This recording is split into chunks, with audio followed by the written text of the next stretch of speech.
Okay, let me connect it to YouTube. And this should be the start of it. Yeah, we good.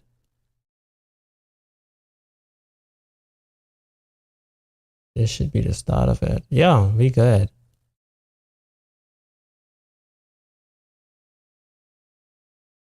Now, would I be able to get some background music? And that's probably not. Anyway, what is going on, ladies and gentlemen? Welcome back.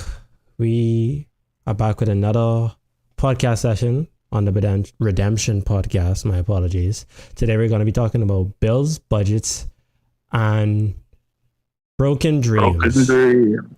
Yes. Um, us as young adults growing up, a lot of things we were not informed of, or we had to learn the hard way.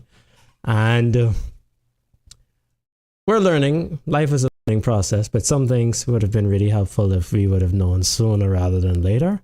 But we're going to be going down, taking a nose dive into a few of those things. But to begin, the first thing we're going to talk about is avoiding hard conversations. And people tend to underestimate how dire it is to avoid hard conversations.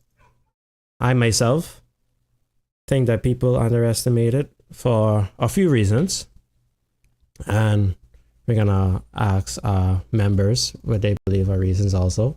But for starters, fear of confrontations. People like to keep it cool, be just a chill guy, chill girl, no ruffle and no feathers. Keep the peace. And usually these individuals tend to, how do I word it? People please or neglect themselves for other people, which is not healthy in the long run. I guess in the short run it makes them feel good, but in the long run it's not very helpful for anybody in society. But it's something that as an adult you should know to preserve yourself and not be a complete crash out. What do you think, Seth?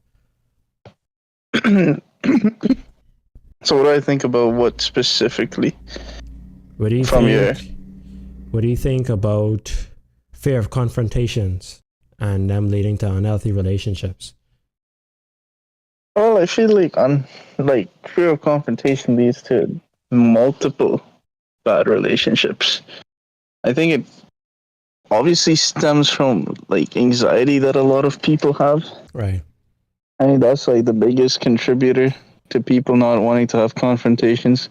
One is anxiety, like general anxiety, but also for some people, I think it's just because they can't really. They have a constant want to be right, or they have a constant want to not be in the wrong, right? And guilt is being like the third thing. Because me personally, I'm a very confrontational person. Like when I need to talk about something, first I wouldn't completely jump on somebody off the jump about something I need to talk to them about, but after the first time of trying to talk to someone about it, if it doesn't come across, then the second time I'll do it straight up. It'll be like extremely confrontational, like just straight up tell them exactly what I'm trying to say. Well, it wouldn't be confrontational. It would be direct and assertive, if anything, wouldn't it? Well, yeah. I feel like being direct can come off as confrontational. But the thing with me is I don't find confrontational to be a negative word. I don't have as many negative connotations with it. Okay. I don't think being confrontational is a negative thing. Okay. You know, you need to learn to hold people accountable. Right. For their actions. If you're someone who can't hold other people accountable, then you're gonna be consistently in relationships that you suffer in. you know, Right. mostly emotionally suffering because you're not able to actually bring up what your issue is. Correct. And if you can't bring up what your issue is, then a lot of times, if you're so like, for example, in a romantic relationship, if you're with someone who also doesn't bring up their issues, well, now nobody's talking, And then that you leads know, to another issue. and that just continues to lead down issues. The whole point of confrontation is to have a direct line of communication between two people. Right. Um, so I don't think it's a bad thing. I think it's a worse thing to not be confrontational. I agree. I In very fact, much enjoy people who are direct and honest with me. You know, like if I say something and you don't like what I said, I'd rather you just tell me, okay, if it's something that I said you don't like, but you don't care enough to talk about it, then go on with your life, right? But if it's right. something that I said that you don't like, but you do care, then That's a just big say it. issue. Exactly. That's a big issue. I think another point to be made is that people expect change without speaking about an issue. If you don't bring up an issue, no one's going to know that you have an issue. So Mhm. if you have a problem, if someone offended you, no one's going to know you're offended unless you say something. The only thing they're going to experience is, hey, he or she ain't talking anymore, or they're not talking as much, or they're giving short replies, which is already odd. But people have off days. Like, people just should get better at communicating, which is an extension of that avoiding hard conversations. Avoiding conversations altogether, not communicating is very important that you Yeah, communicate. But and oh, something that a lot of people need to learn. This is actually something that I believe extends into professional relationships as well, even though this sounds very personal. mm-hmm. Like, um, there's a lot of people that believe in love languages, Right. right? Like, people feel loved in certain ways. Well, So for certain people, like, you appreciate them, right? Like, you say something encouraging. Like, yes. I know certain people who are very keen on verbal appreciation. Like, that's like their love language, I think right? the terminology is Um, words of affirmation. Sorry. I think that's what it is. yes, words Yeah. of affirmation. Right. Yes, correct. Mm-hmm. It's like words of affirmation. I think some people like really enjoy that, right? That's almost like they love that to the level that it motivates them, right? Yeah. So, um, that being an example of it, even in business relationships, as much as personal, you need to be able to understand what makes someone tick, right? Right. What keeps them on track, what keeps them motivated.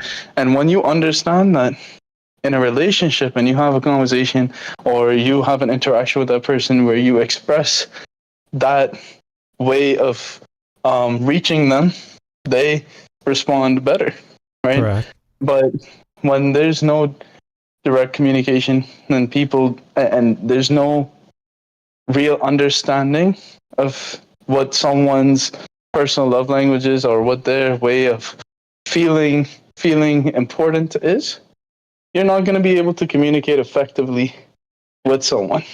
Very true. Very You true. know? Mm-hmm. Yeah. Okay.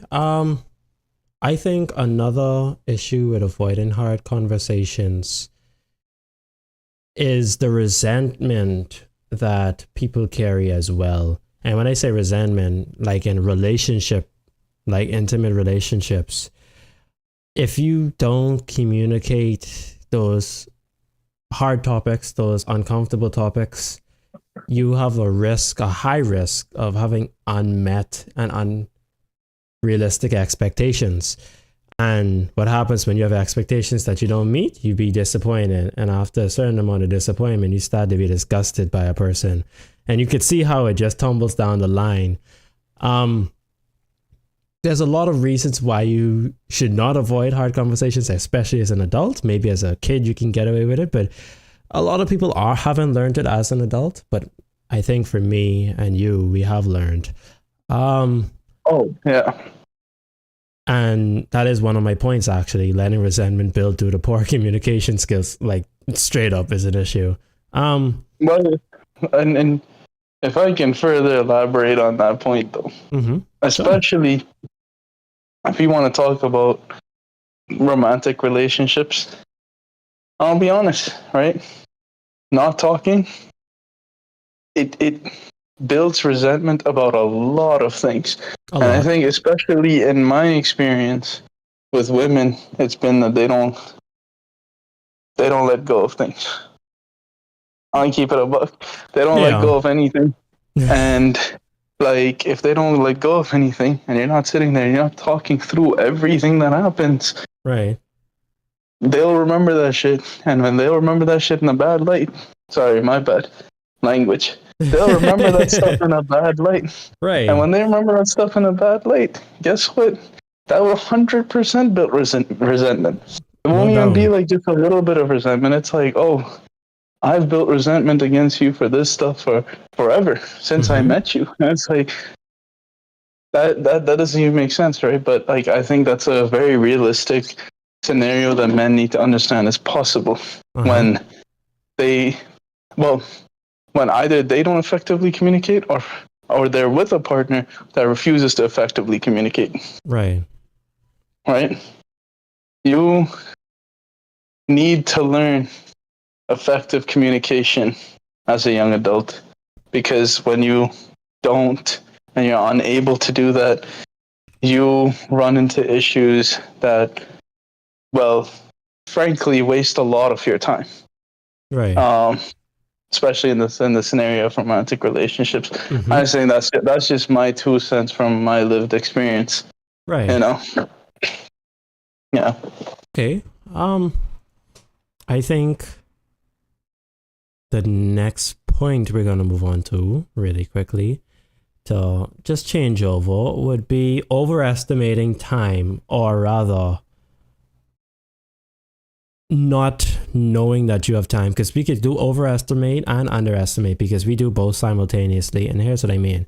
We overestimate time, where we think we have all the time in the world as young adults to do whatever it is we want, and we don't realize how fast time flies. But in the same token, we think we don't have enough time to do the hard tasks, so we use time as an excuse to not go in the gym because we can't wake up early, or we don't have time to study because we're so tired. We make a lot of excuses, and I want to break down that overestimating time.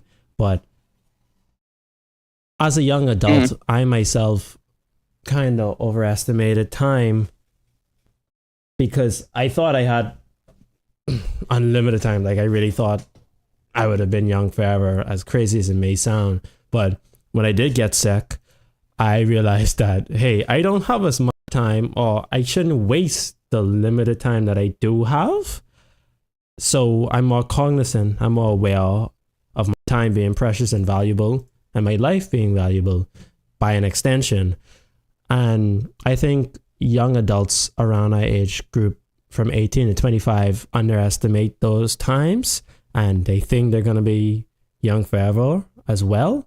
And they procrastinate, or they wait for whatever it is they're waiting for rain to come out of the sky, or whatever reasons, waiting for that perfect job, waiting for that perfect relationship, waiting for that perfect breakthrough, which usually doesn't happen.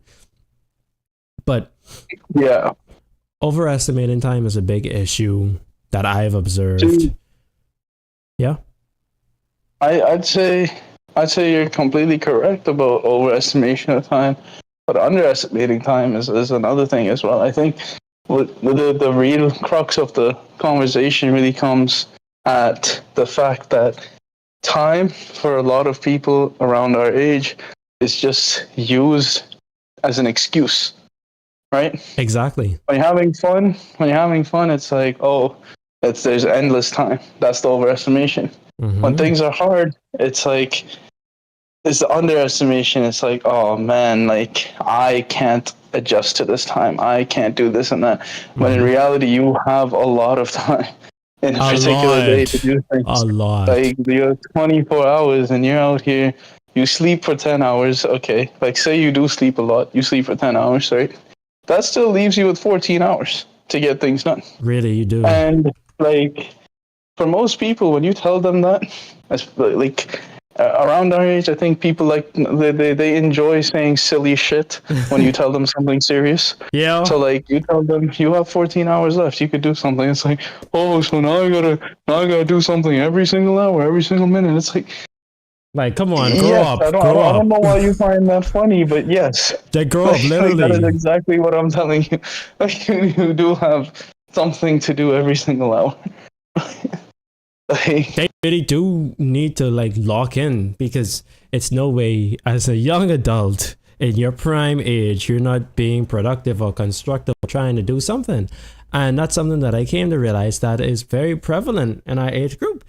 Okay, I'm not going to knock anybody for partying. I'm not going to knock anybody for drinking or smoking or doing whatever it is they do. But the problem with that is the balance, or rather what's the word I'm looking for? Yeah, the balance. If you're going to work hard, you can play hard. You don't play hard and don't work hard.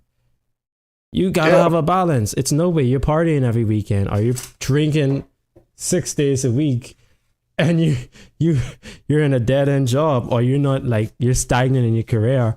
You're not trying to go back to school. You're not trying to get a better education. You're not trying to better yourself at all.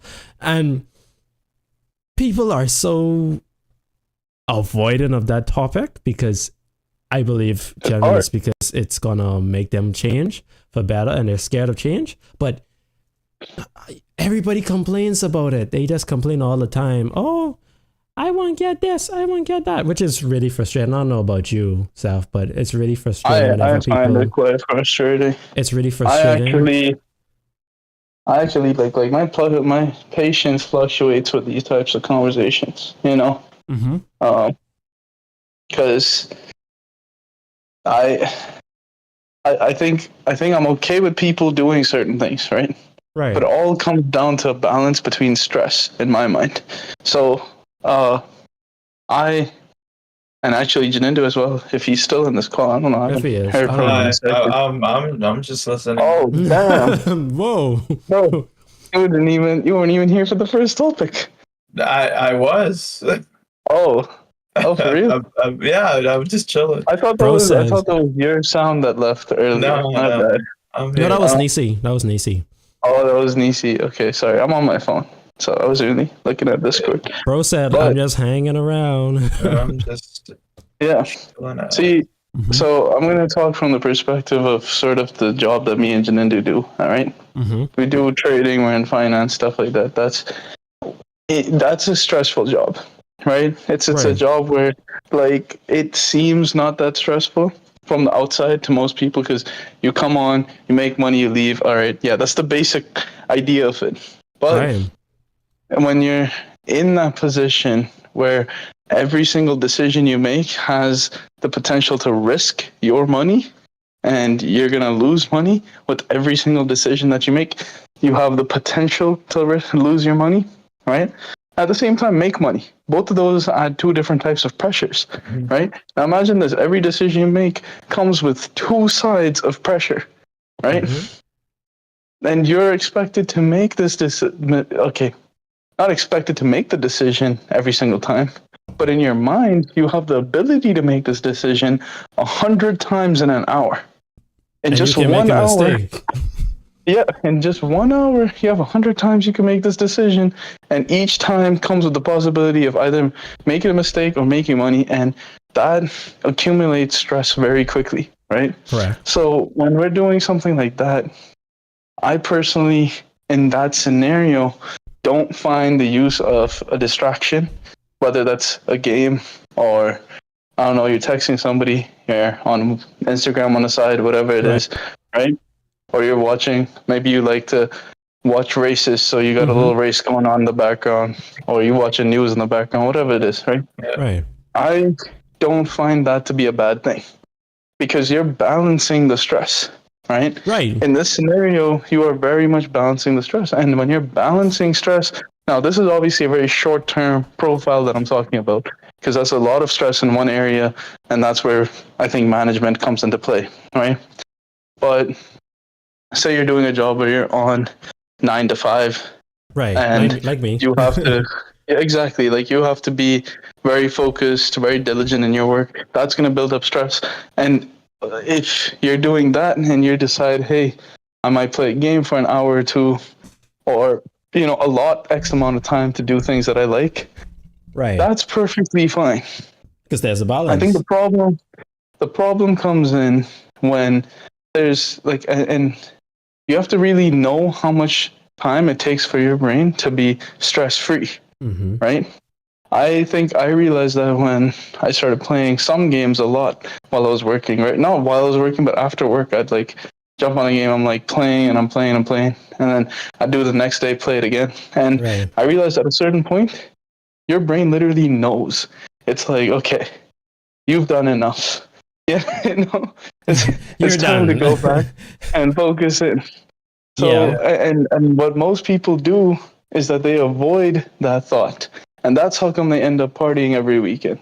Or they talk about, oh, I'm going to go do this, that, and go spend a bunch of money just for my happiness or just for me to be less stressed or Mm-hmm. whatever. But in reality, you're not stressed anymore. Your actual stress is coming from not doing your job at a certain point, I agree.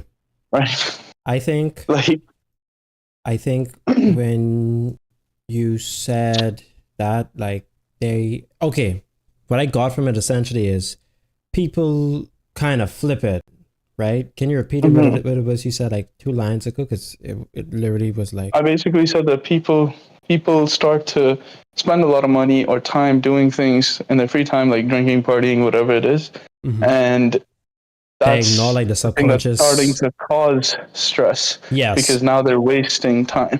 yes. I think, and I agree with that wholeheartedly because when your body's going to give you a reaction to whatever it is you're doing, positive or negative, and most of the things that they're doing is triggering false dopamine. And there's research that backs this false dopamine.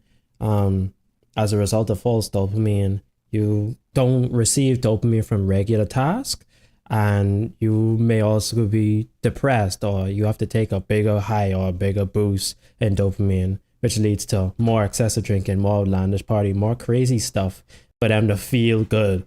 And after a while, they start feeling good. They just start to feel drained, so they do a lot of risky stuff. But on the other end, if you go on a dopamine detox and you do productive stuff and you get the healthy dopamine, you get healthy dopamine and it's natural and sustainable. And you're not at risk of depression and the stress that you would have from not doing anything because you did everything you can. I myself, that I'm a person, I go in the gym, I'm doing my classes, and I go to work. After I've done those things, I'm not stressed. I'm actually pretty pleased to an extent, not completely pleased. That's just human nature for you. But to an extent, I am pleased with the product of my behavior throughout the day. And I can reflect on that and I could say, hey, I did some gym or I did some classwork, I did some homework. I'm getting closer to better in one step of my life, if not all. And people aren't doing that. So they need to feel some type of positivity, but their brain and their body is telling them two things. Their mind is like, hey, this is not sensible, but their body's like, but it makes me feel good. And then you have like this chaotic combination that is so damaging long term. And the sad part is us as young adults, we're not gonna know. Well, research could tell you from the previous generations what it is gonna end in the long run, but our generation isn't gonna know the damage until it's too late when they're in their 30s or when Oh they yeah, hit 30s, yeah. and they're gonna be absolutely fried because they shoot. I mean, we barely have people that read books and can watch a 30-minute long video. Heck, this stream is gonna be long and they're probably not gonna watch it. So imagine that, right? The people that can the people that are aware of the information that we have now are at such an advantage because most of our generation isn't going to know until it's too late, and they're going to fall victim to the issues the last generation, the generation before, made mistakes on, chasing false dopamine and chasing Yeah. stupid dreams. See, like I don't think in our generation the downfall is going to come from chasing stupid dreams. I actually push for the idea of people chasing stupid dreams. Well, you have to Head in the define clouds is a stupid. better place for it to be than to be 6 feet under. Okay, Right? Like, agreeable. I agree. Yeah. so I think most of the people in our generation are gonna lose their lives over not chasing their dreams. Correct. Most people aren't gonna do shit. That's really what's gonna kill most of the people. It's like, oh, everything is done for me, everything's automated, or everything I can do is like if I get an okay job, if I get an okay apartment. Like most people around our age haven't even actually thought of what they're gonna be doing in the next 5 years. Right? They haven't. That thought They hasn't even crossed their mind. Right? What's funny when you say that is most people in our generation, if you ask them why they haven't, some of them will generally tell you they didn't plan to live this long, or they didn't intend on living this long, or they don't know what's going to happen in the future and they rather not stress about the future. So they didn't get stressed because they're already stressed as is. And I'm like, what are you stressed about? And what they would tell me is, oh, I can't get a house, a future issue. Oh, I can't get a job, a future issue. Because you can't get a job, you just can't get a sustainable career, which is something for the future. They still give me reasons for the future, telling me indirectly they're plotting or worried about the future, but they're not worried about it. It's so crazy when you think about it, you know? It's always being worried about the future, and that's why like I understand the whole thing around taking care of the environment or taking care of the earth, which I agree with. I think that people should take more care of the environment and the earth in certain ways, right? But like if you're gonna sit there and you're gonna argue with me about how like people aren't taking care of the earth and then this corporation did this and that, and it's like, bro, like you're really talking about that and you're sitting at home jobless, right? Like you're not Literally. pushing to do anything else with your life, and you're talking about the world is going to shit. Of course it's going to shit. People like you are talking about it going to shit. Like it's gonna continuously go to shit. You know, You're not helping it not go there. And you ain't trying to make it better for you, because there is a way. Where there's a will, there's a way. You ain't even trying to find a way because you ain't got no will. Like, yeah. What's funny is, even with my research on investing, which I've told you about, I'm taking the route of investing long term. Yeah. According to the S&P 500 since its induction, it hasn't bottomed out since it started, and it has like on average returned 10% return, right? Despite all the bad things that happened from the 1920s moving forward, we as a economic universe, or just the economy in the world, it hasn't completely bottomed rock bottom, right? It may have had a plateau that seemed like a rock bottom because our living accommodation kind of like elevates and improves. It doesn't like go back. We're not moving back into stone houses, right? We're not. Right. And we're not regressing in technology. So that's proof that we're also not regressing. But people, they buy into the illusion that we are like hitting rock bottom, but really we are just a plateau in short term. When you look long term, we have yet to regress it as a human race. But us as a human race also listen to gossip, or they just listen to what's being forced down our throats instead of like actually looking at things subjectively, or thinking about what people are actually saying, or just doing a little bit more research to understand.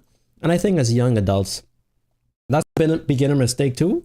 Buying into whatever is being said in the social media and on the news. Instead of actually picking up a book or trying to understand what's happening in the world generally, because from reading, what I understand about human nature is that we don't do anything new or fresh. We kind of repeat the same mistakes all the time. And it's in a reoccurring cycle, but once again, we haven't bottomed out.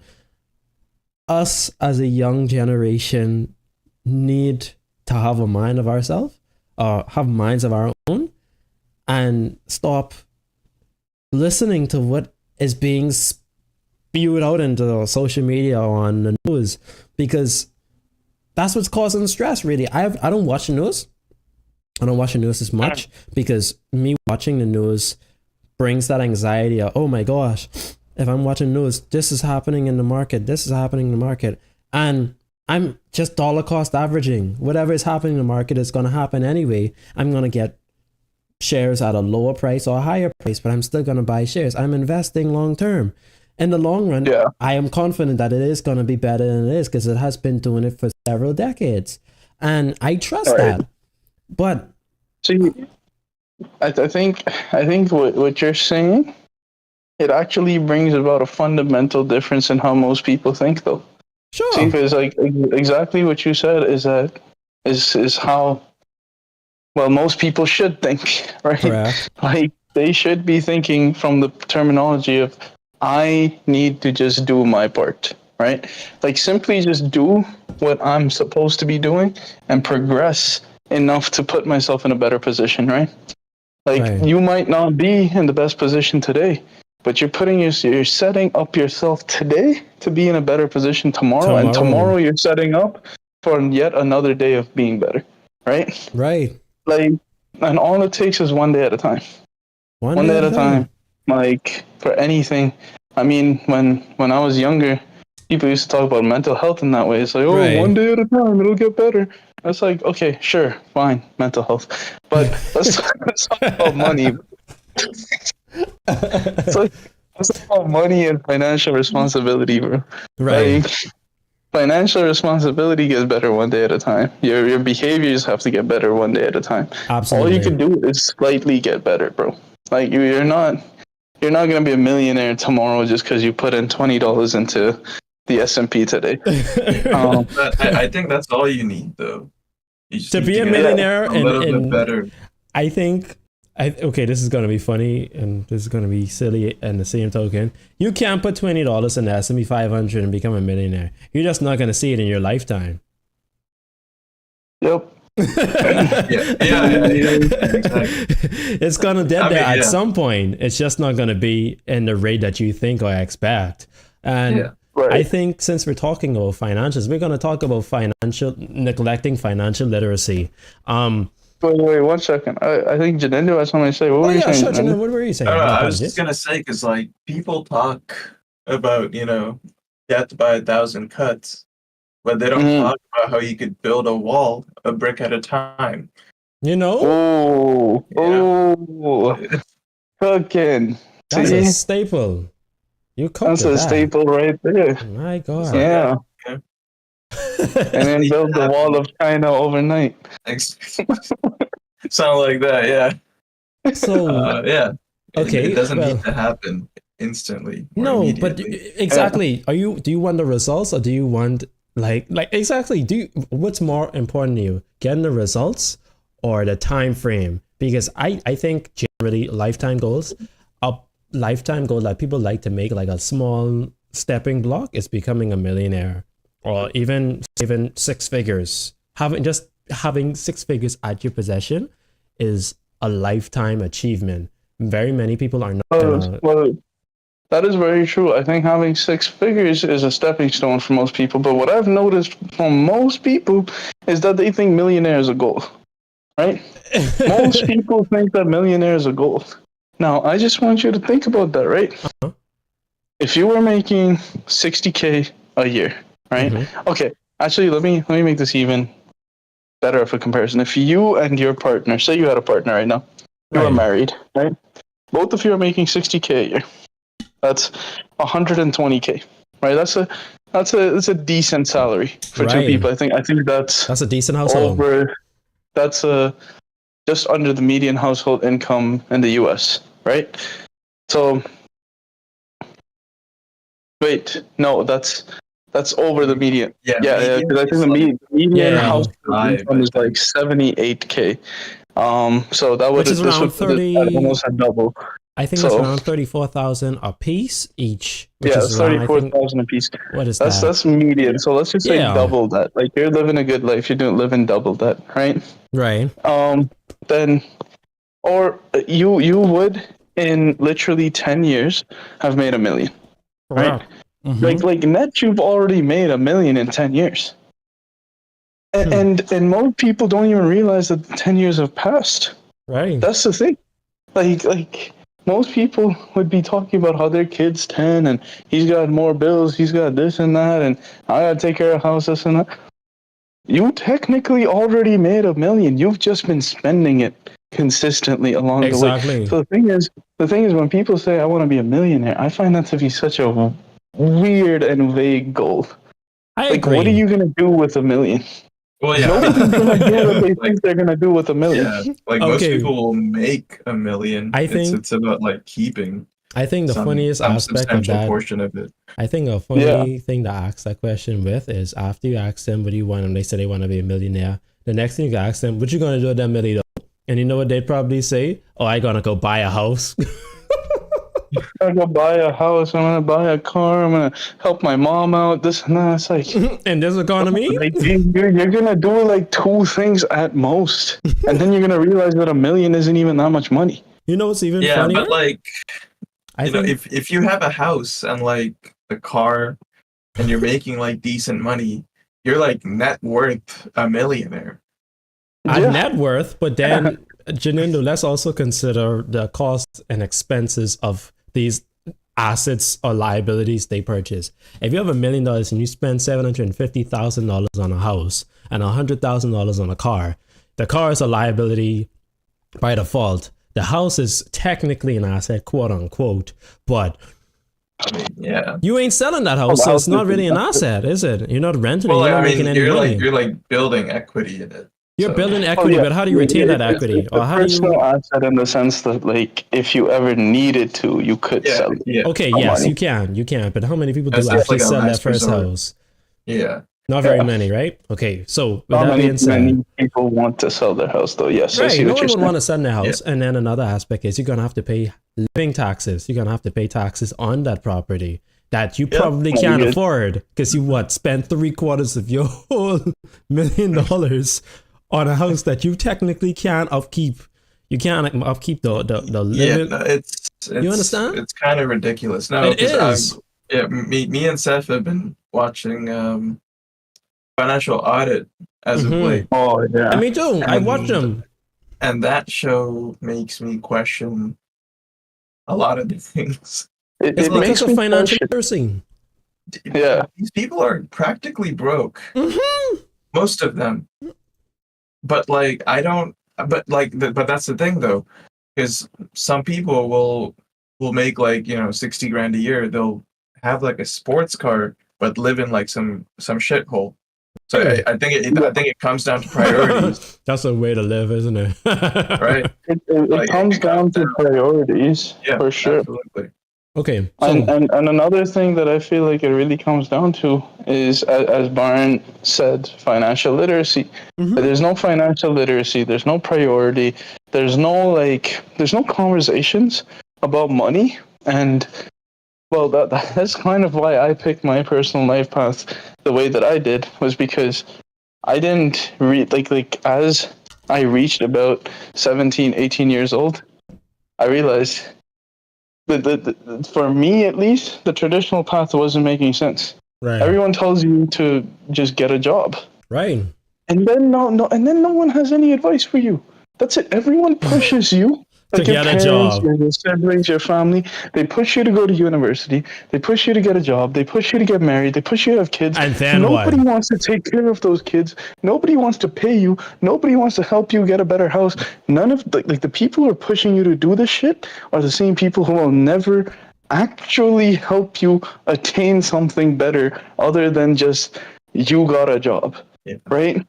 Like, Right. and it would be the same people that judge you too, right? That you go to a Exactly. you go to a family reunion and people are like, "Oh, you're still doing that. You're still doing this." Weren't you the same people telling me to do this thing? Yeah. I don't know, but I think that again comes down to priorities.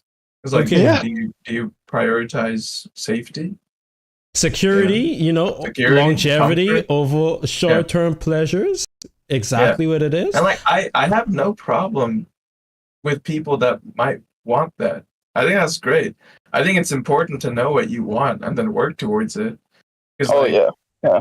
like, just because we might want to do, whatever we're doing, Okay, I don't so look down on anyone that would want like a quote unquote normal life. I think that's great. What I want to do, I Yeah. want to stick a point into that. What you just said. People not knowing what they want, we're definitely gonna like get down on that point. Mhm. But we want to get back on to neglecting financial literacy. With the financial literacy topic, I find it interesting because in school, in high school, they would always teach us in mathematics how a loan works, and they tell you that you would incur interest. And Oh boy, Brian. right, yo, I'm gonna tell you this right now. You and I were actually very fortunate to learn that in school. Yeah, we don't really get So- that here. Really? So you and I, we learned about compound interest, simple interest, stuff like that, right? We learned that when we were very young. But like when I moved to Canada, I did all of the high school courses, mind you. I did all of the top level high school math courses, as in that means from grade 9 all the way to grade 12, Right. Because I'll be honest, I didn't sleep at all before taking my math exam, so I didn't answer half the questions. And they're like, "Boy, is stupid as fuck." So they're like, Agreed. Like, honestly, but then that's I- actually normal. but then I aced all my math Because classes. you have sense. I You was know like, how I- it works. I'm just lazy. Anyways, Yeah. the point is, the funny thing is, they don't go over any of that, right? And this is for people going into uni, by the way. This is Exactly. uni math courses, and none of them teach any any financial responsibilities. They don't teach how to calculate anything financially. Not even how to basically read an accounting or like balance sheet, whatever it is, right? Like, Yeah, a balance sheet, essentially. Like, there's none of that. And you know who does learn that? The college level math students. Insane. The college level math students who probably aren't looking to do much with their life after school, right? Like, They're basically bit cooked from backwards. early Crazy. on. It is backwards. You know? it's not only is it backwards, but that tells you that most people who are aiming to go to university in North America don't understand how to take care of their life once they're out of university. Yeah, and They go to university on their parents' dime or the Or government's on a dime. loan, or on a See, loan. like that's what I was gonna say. It's kind of messed up because going into uni is probably the first time you're taking out a loan in your life. Yeah. The first loan, a loan. You have no idea. You And have how no much You're, is- you're pulling out the loan, the loan. generational one. And I just It want can to, be. I just want to like make it known that university prices, college tertiary education in the West is extremely expensive, near 6 figures for most schools, and people doing these stuff, they have no understanding of what the hell a loan is, because like you said, Seth, they don't teach this in school. So they're doing it, they're signing these documents, they go into school, and God forbid they get a degree that doesn't make that amount of money, and you're in a sticky situation where you're in 6-figure debt. You can't get a house, definitely not with that. And you have a degree, a dead end job, and then you're gonna wonder why you're miserable, because you're dead end, right? Before we continue, I want to get into someone in the comments. Aaron St. Albord said, at some point in life, you have to start writing your own narrative because people will write it for you if you don't. And they won't take accountability is what I'm going to add to it. Seth, you did make mention of that, saying that your parents and everybody else will tell you, oh, when are you going to have kids? When are you going to get a good job? When are you going to get an education? And then after you get all this stuff, you're going to say, well, what do I do with all this stuff? They're going to just shrug their shoulders and like, you're adult now, that on you. Like, what? Exactly. They'll What? push you into responsibilities and decisions that you honestly probably didn't even want to make. Exactly. And I want to say that in the sense that, after I said that, Janindu said that certain people want to live their life, and that's completely fine. The people who have picked for themselves to do those things, I think that's fine. But if somebody else pushed you to do those things, and now you're just sitting there, kid in hand, in your ear, and dead end Hopefully job. Hopefully married, because people aren't getting married in our generation anymore either. Oh yeah, people now you're getting married and having kids. You're right. We're so cooked. Yeah. We are Yeah, so I know. cooked. So Like it's, and this is why I'm saying like it breaks down. We could break it down. We could trace it to the beginner mistake level for adulting, why we're having issues in our generation at large. And it's so serious because we could kind of pop we could paddle it on from different things. Because you have financial literacy, you're gonna get a job, right? You have a job. Let's just say you made a good decision, you sacrificed, you got 6 figures in debt, but you have a degree in engineering and you can also make 6 figures. You get a job, you make $100,000 or $200,000 after 5 years, a year, right? Net worth, not net worth, after taxes and all that other bills and all that other stuff, right? You can now afford to pay off your loan, but you know what people aren't gonna do? Pay off their loan. Like, Yeah. and it's so crazy. Okay, so Yeah, oh yeah, continue. it's so crazy that people would be able to pay off their debt. They have the money, like they have the cash flowing in to pay off their debt potentially, but they get so caught up in the now moment, they're not worried about, oh, I'm gonna have debt in the next 10 years that's increasing if I don't pay it off. They're like, man, I just get this job, let me go get this BMW, let me go get this I expensive think house. foresight is severely lacking. I don't know. Maybe it like skips a generation or something. I'm not sure. Like, they don't think at all about the future whatsoever, even after they have a longevity. Like, what's the point of you having a career for longevity and don't think about longevity? And then they're like, how did this happen? And I'm like, well, I can trace it back to one particular moment. You can literally be like you don't have to go to a therapist I and be have like, to put oh, a finger on it. oh, no, it's not hard. I would love to tell you, but I think you know the answer because it all started with this one decision that you think made your life, but it also broke your life because you were dumb about doing it. Yeah. Like, okay, I'll be honest. I want to talk a little bit about the nuances, just because, like, I Sure. want to talk about them while they're kind of fresh in my mind. right, please, Because I agree with everything being said with like the average person, right? right, But let's talk about the outliers, right? mm-hmm, Or the special cases, so to speak. mm-hmm, There are people who don't pay off their student loans in order to use that money to do other things, right? right, Like a lot of people in finance, for example, you'll see a lot of people in finance who did take a student loan out to get into work, but they still have their student loans 10, 20 years out, right? insane. The reason being they don't care about paying them back. They simply just don't care because they're using that money that instead of paying the loan back to make a lot more money. They're putting it in houses, they're putting it into businesses. Right. They're using that debt as a way to just say, you know, F you, keep the money and or keep the debt on me while I just go out and make more money instead of paying you back. Right? And I've seen that method being used. In fact, if we're talking about since we talked about Caleb Hammer, Okay. I don't think he's paid off his student loans either.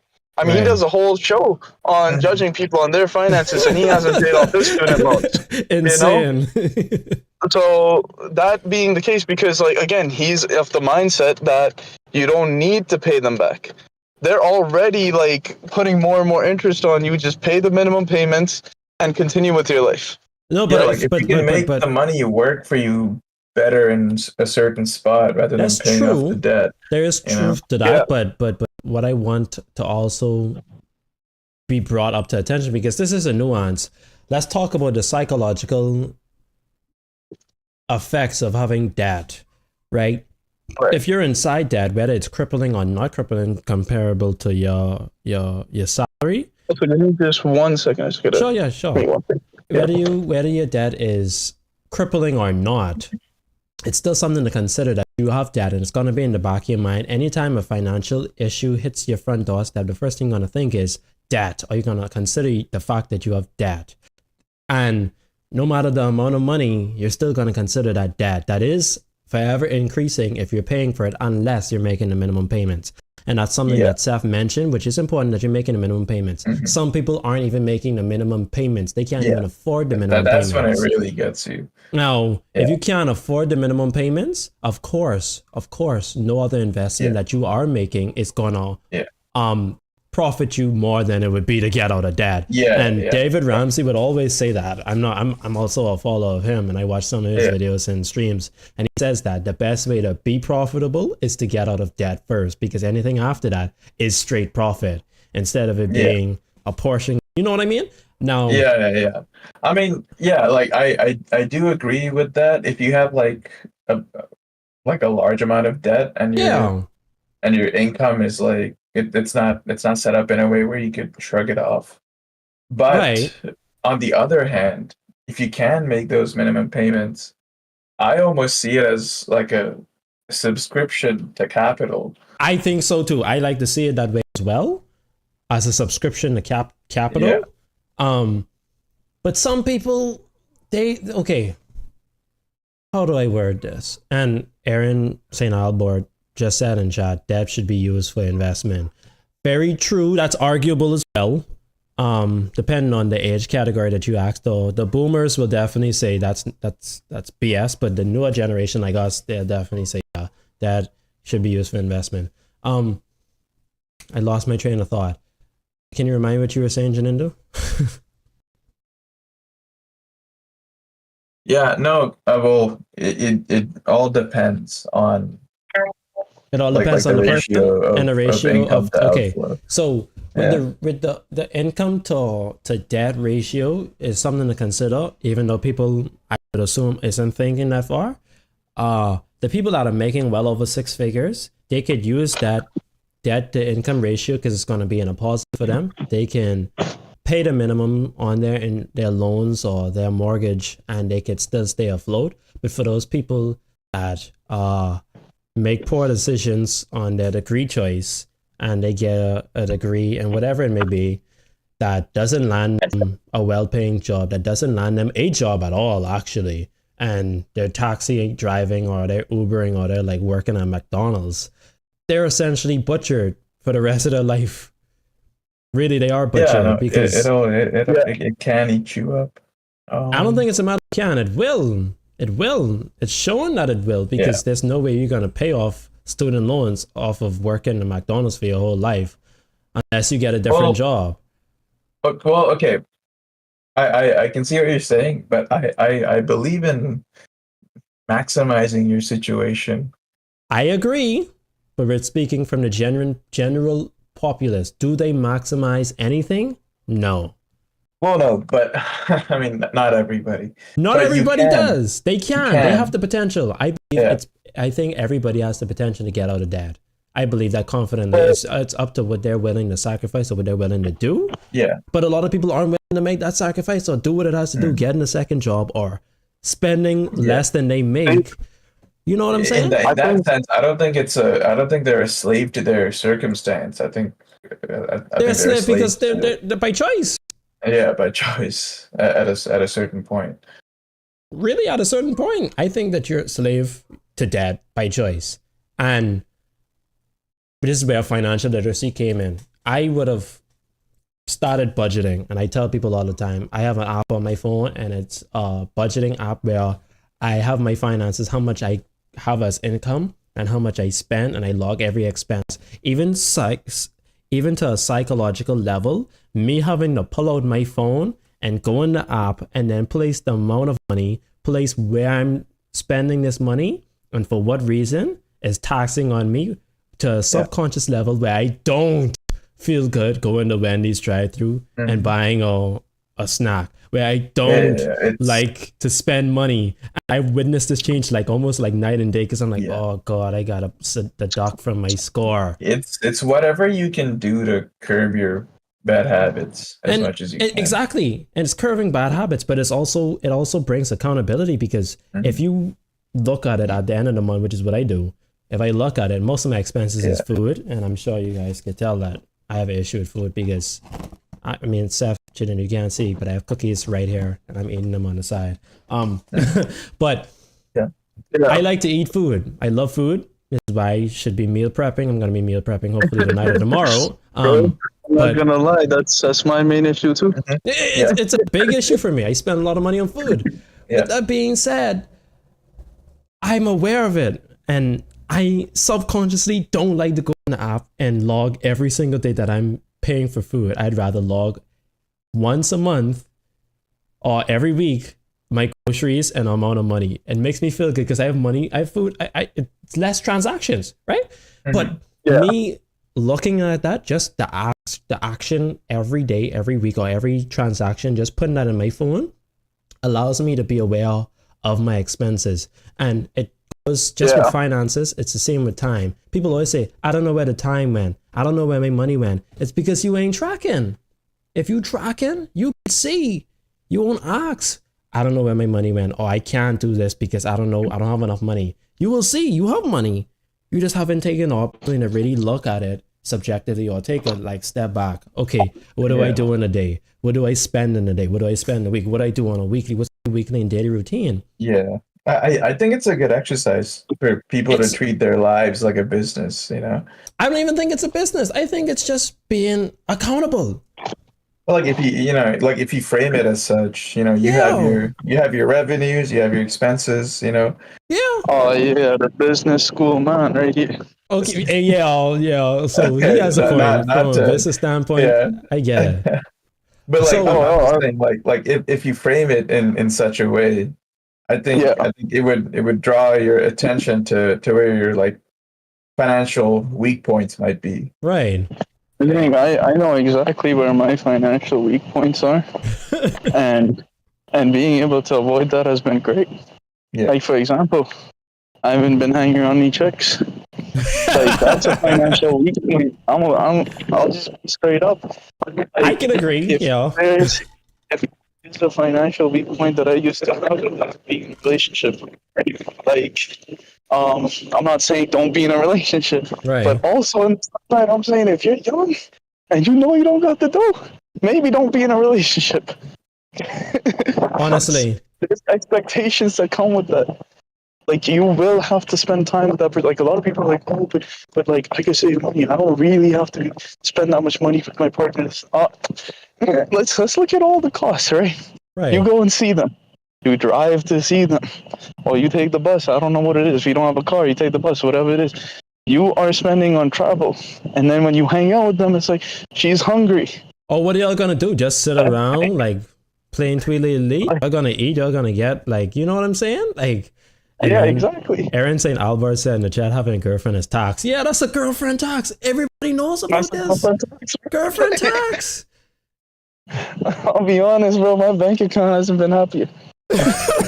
And this isn't okay for me. This isn't against any women, and this isn't against any women in my life that I don't hate women. I always tell people all the time, but I look at them as a human being, but I also look at them realistically.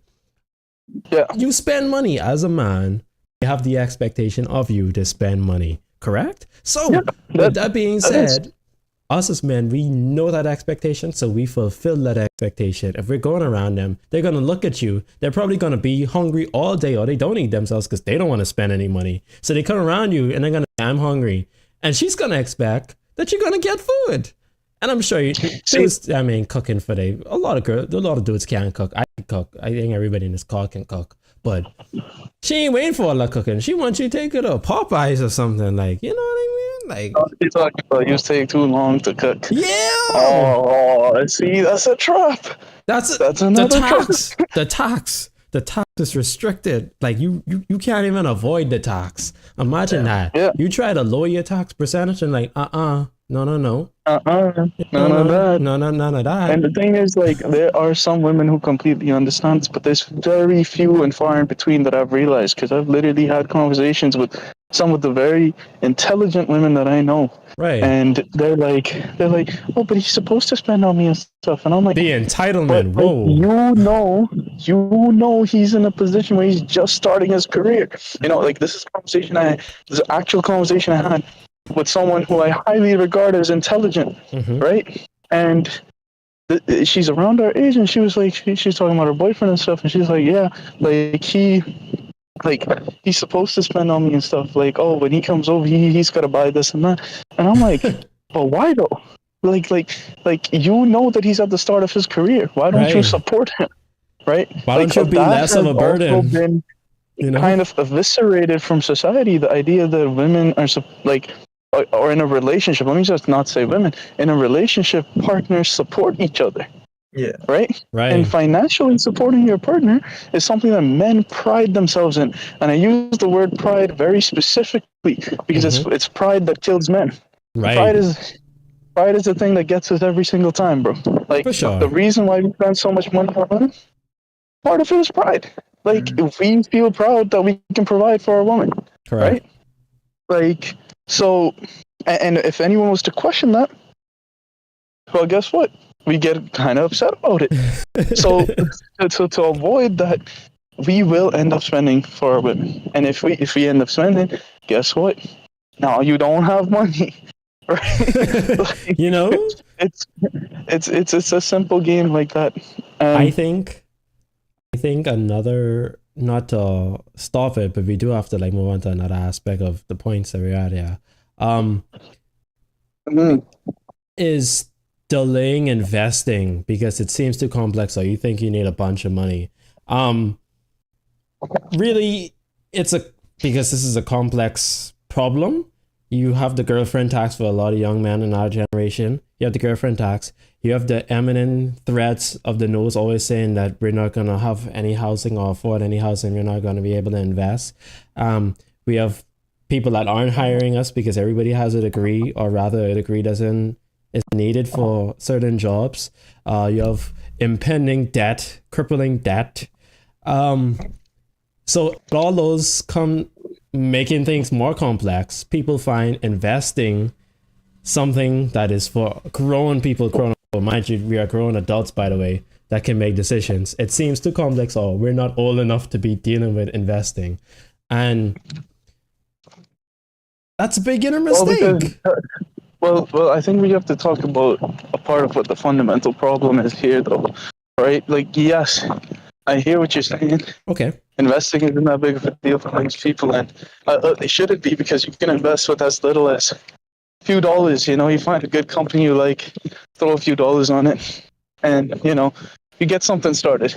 But the thing is, right, for most people, what has happened in our generation is the idea of being old has been pushed past our 20s, right? Like, yes, most people are living in this idea that that's been pushed on them, that they are still kids in their 20s. And it makes sense because, like, you have just spent most of your life going from one school to another school, and right out of school, you have no real direction. So without a real direction, with a lot of people that are, being supported by their parents, they don't even understand that they are now adults.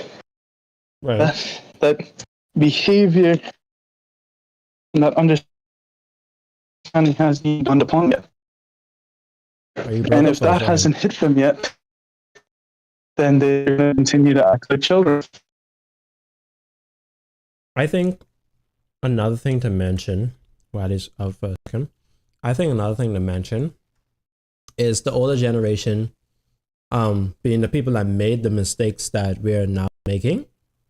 And it's hard for them to save us from the same mistakes if they're not aware, or they don't have the knowledge and education either. There's a comment saying you shouldn't ask people for directions to a place they haven't been, or you shouldn't ask people how to gain a dream life if they're not living it. And us as young adults, we ask our parents, we ask our family that haven't achieved the dreams that they wanted, let alone achieve the dreams that we want, and we ask them for ideas or direction. And it falls short usually because they haven't made it to their destination. How the heck are you gonna ask them for directions to a place they haven't been?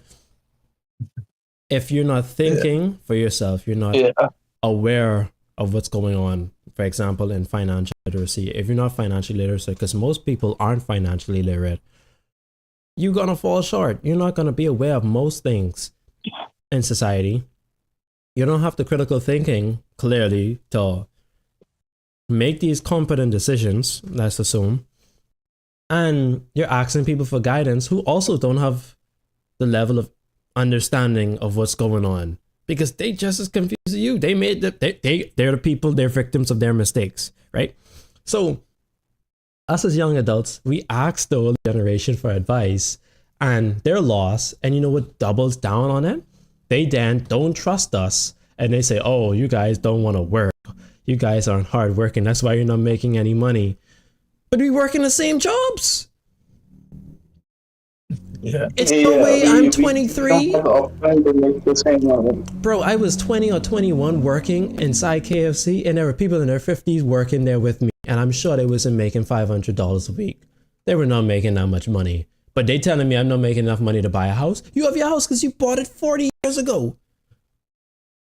The pricing for housing has went up just like any other investment. It's not going down.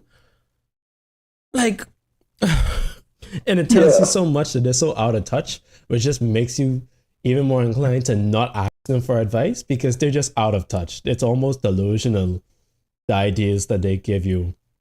Well, yeah. Well, you can't blame them, Byron. No, I'm not How much blaming used to them. cost a bag of turnips back then? I'm not gonna. You I'm know, not like gonna. that's I'm not gonna blame them because they're blessed to have better opportunity than we are.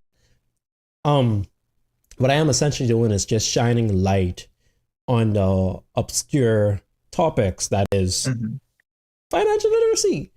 People aren't literate and they don't know. Some people don't even know that inflation is a thing.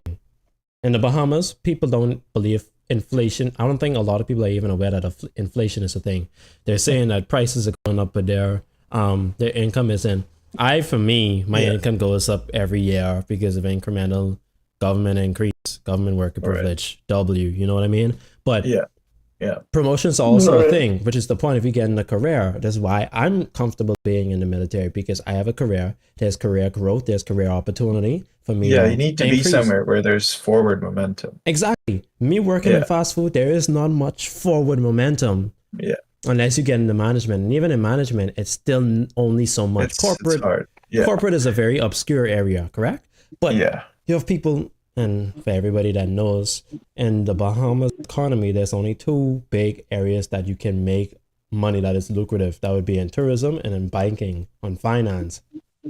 If you're not in those two areas, you ain't raking in a bunch of money. All right. But people aren't even thinking about that. They're not even aware of inflation. Inflation in the Bahamas is not as high as the United States, but it's still inflation. The dollar value decreases every year. Small, but sure. Even, oh my gosh, like, let's just talk about the core concept of saving, right? If you ask people, what are they saving for? Everybody's going to say they save for a bad day, correct? Yeah. Well, I'll be honest, most people I know don't even say a bad day. Most people I know are saving to buy something. To buy something, yeah. Wow, who would have thought, you know? So they're not even saving for a bad day. They're not even thinking about that. But they're saving to buy something, right? Yeah. Say if I was saving right now to get a down payment on a house, I could save however long it takes. I could, let's just say, put $20 a month till God knows how long it takes for me to hit $20,000 for a down payment for a house. If I was working where I'm working and there was no increase on my my income, there was no income increase, and I took forever to save for the down payment, but then my mortgage I can't afford, I'm essentially cooked. And what's sad is a lot of people that could potentially happen to, and they could have learned if they were just literate or they just understood how finance or how money works. Yeah, I mean, I feel like that's always been a concept that's been kind of kept secret a little bit, right? But why? Why? Well, it's easier to control people when not to get all tinfoil hat on you. No, but it's factual. I agree. but like it's easier to sell people things and to take advantage of them when they don't know what's going on. Exactly. Yeah. And because like even though I'm working on a finance degree, like and all that, banking I feel has always been somewhat predatory, at least. But I mean, it's a business. You have to be predatory. You gotta hunt the prey. It's a business, but there's lines, right? Like there's there's lines always. I think those lines came about really early in the banking industry for reasons like lucrative profits or maybe taking advantage, like how you said, the prey predator kind of thing. They prey on naive people. Yeah. So only because of regulations, I think the regulations more or less saved the bystander than the bank. The bank probably is more frustrated with regulations than they are with the consumer. Yeah. Oh, if they could, they would. Yeah. If they could price gouge the hell out of us and just cripple everybody with debt, they would be so happy. They probably start issuing out like kidney loans. Stake your kidney in our fucking freeze box, and we'll.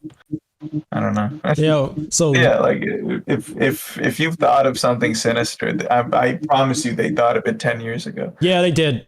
You were like, okay. They definitely did, and I think when it comes to protecting, we have to talk about protecting money, right? Like as you said, most banks, and the reason why money is so obscure, and as you're someone who's in finance, so you understand this almost completely, that FIs and banks, the reason they made things complicated was just so that you don't know.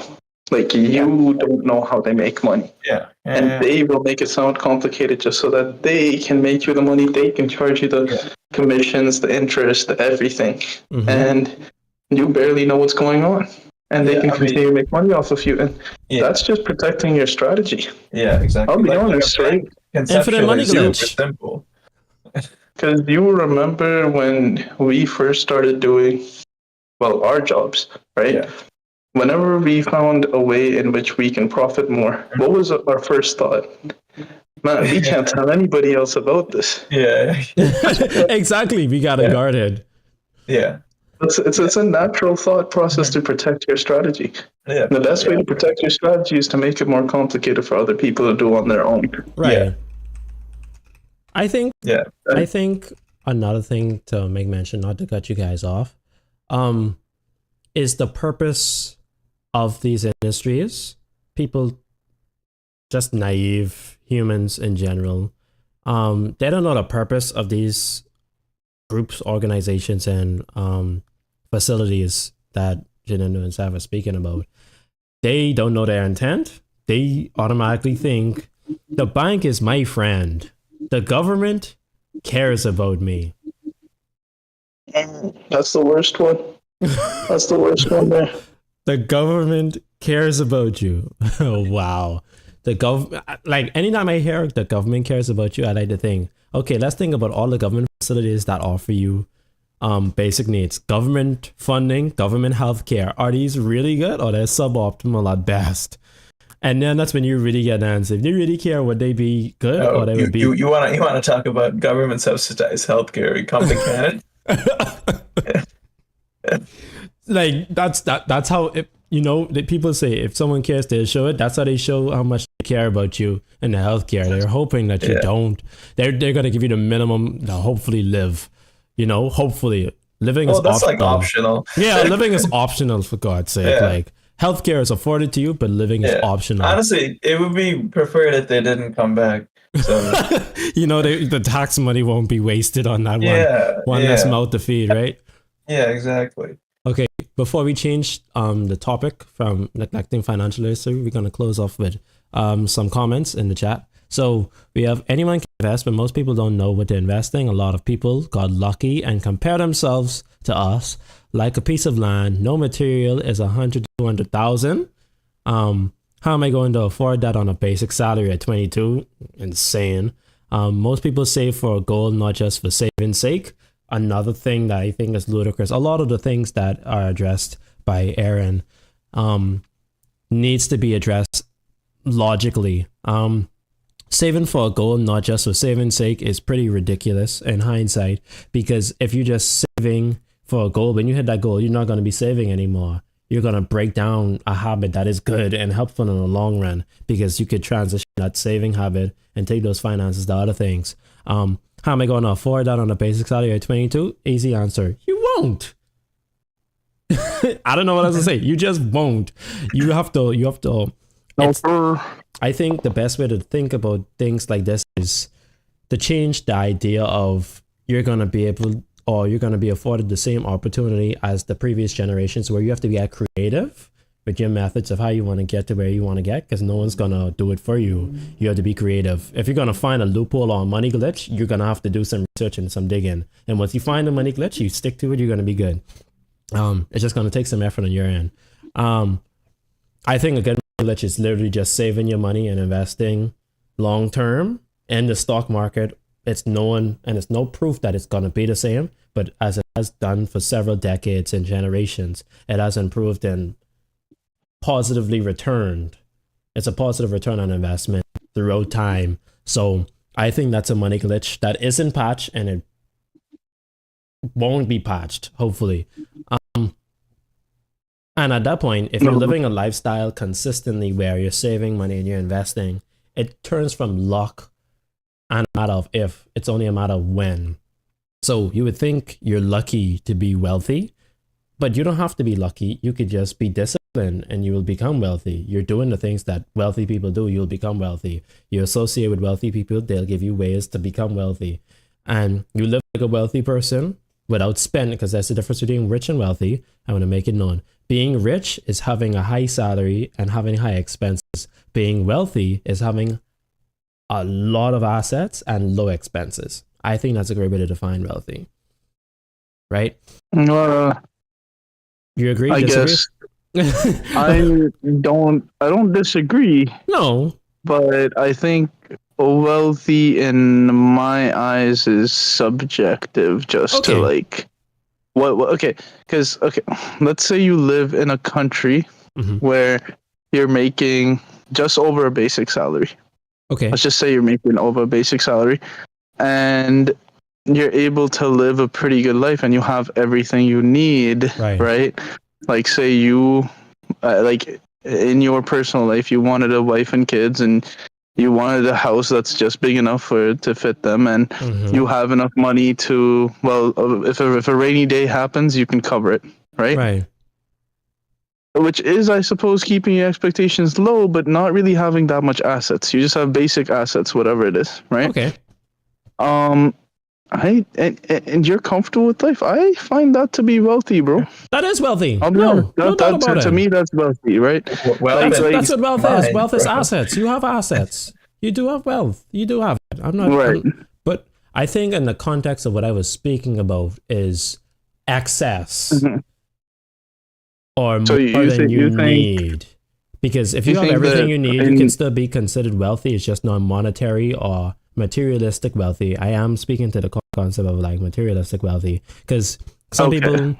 people, and I would agree, you can also be considered wealthy if you have a loving family, you have a house, everybody has a full belly, and you have a roof over your head, and you have a nice yard, decent car, and a nice lawn. You have good relationships with your family. You have wealth. You have you're emotionally wealthy. Like, you have something that a lot of people can't have. Right? Right. And that's in abundance.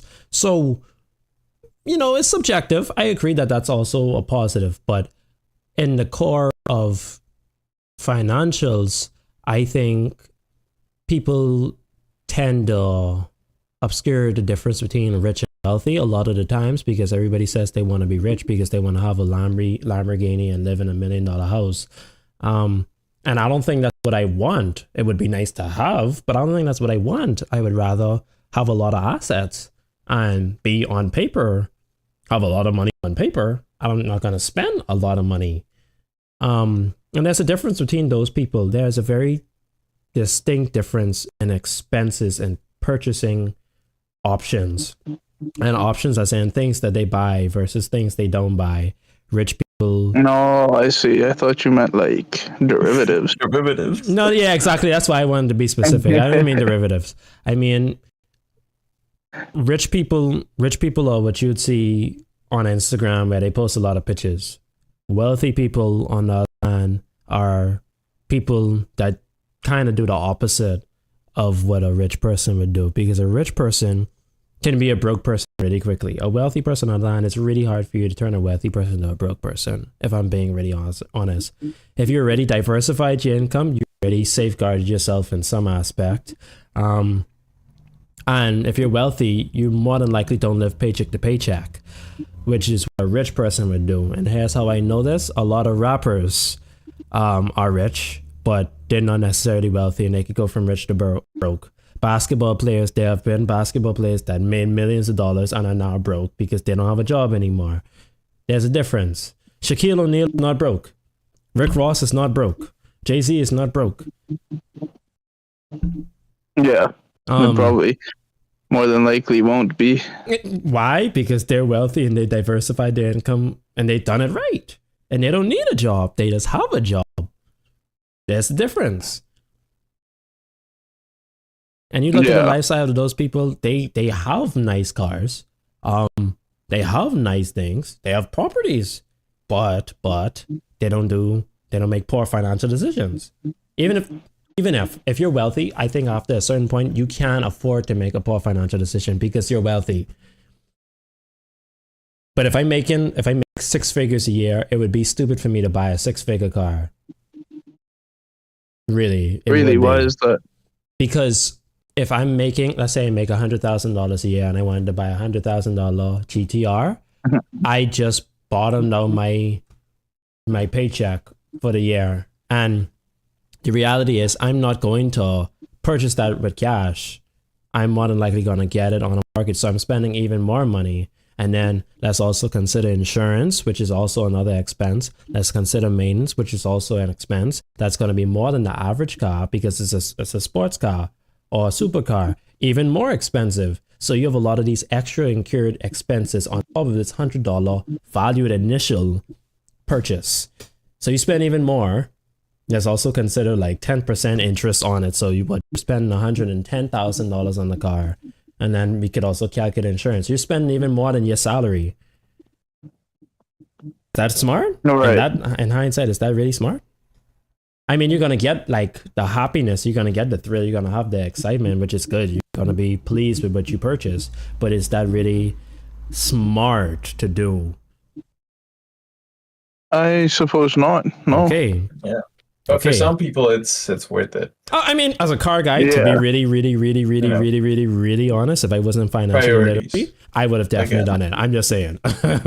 See, like I'm like my way of looking at it is if you're making 3 figures and you buy a 3-figure car, you should be able to upkeep a 3-figure car. Like if you make 3 figures and you buy a 4-figure car, you're probably not going to be able to do that. Right. You know what I mean? Like I get where you're coming from. A lot of people own Mercedes, right? Very true. Like most Mercedes are these days, especially off the lot, like a new Mercedes is going for pretty close to 100K. Very true. I don't think most people are making much more than 100K, even at the high-end jobs that they do own a Mercedes. I'm right? pretty sure. I'm not saying let's look at the regular person. No. But what I'm saying is that you should be able to afford it. Like if you're talking about the specific circumstance that you're talking about, in the sense that, like you purchased this car and you have to upkeep and maintenance, and you took it on lease or not on lease, you financed it. Lease. Yeah, most people do. Well, okay, I don't agree with financing on the first place. Like, I think if you're gonna buy something, just buy it cash. You should, right? Exactly. I don't believe in buying depreciating assets on finance. You know why? It does not matter whether it's a car or whatever. Just doesn't make sense. You're paying interest on something that loses its value every time you drive it. You know. Yeah. Which is what we're saying. That's what I'm saying. People aren't thinking about these things. We are considering these things. You're taking a loan out, getting a mortgage on a depreciating asset. That's all they hear, asset, and they think it's the same thing. they get a loan on a depreciating asset. They have to pay for upkeep and maintenance. Hopefully, if they can't afford it, that means they're gonna lower the value of the asset even more, potentially lose it. Even more reason to not do it. It's just it's a snowball effect in a negative direction. Oh And- yeah. And Tumble down effect. yeah, it's a tumble down effect. It's not tumbling down in a positive way where you could get a 10% return on investment on the S&P 500. No, you had a 10% loss. 10% of your salary is gone every month now because why? You wanted to buy a Mercedes. You wanted to look cool. Yeah, I wanted to look good for the huzz. The huzz. And then you know what's gonna happen after that? Girlfriend tax. And what's gonna happen because he makes 6 figures? She gonna want a bigger, outlandish, have a high expectation. Oh, he makes 6 figures. He can take me to this place. Oh, you know, let's just this go. is why. This is one of the things that I've always mentioned to. Well, you guys know I've mentioned this before. To you guys personally, but I'm gonna say it again. This is why you don't talk to your partner about financial decisions that you make to make more money, bro. Mm-hmm. Like, the only time you really have that conversation is if there is a high risk of you jeopardizing their safety or their financial safety, right? Right. Like, if there's something that you could do that ends up jeopardizing their safety or their financial safety, like, oh, you're about to use up the money they've been saving with you or something like that. Okay, yes, in those scenarios, talk to your partner about finances that you need to specifically allocate, right? Mm-hmm. But like, if you're just doing something that doesn't have a very high risk to your partner or to your relationship, whatever it is, and it's making more money, saving more money, or whatever it is, I don't think that you should talk to your partner about it. Because if she finds out that you can make or you do have more money, well, guess what? We have more That's things we her can money buy. now. Yeah, she'd say less. That's her money now.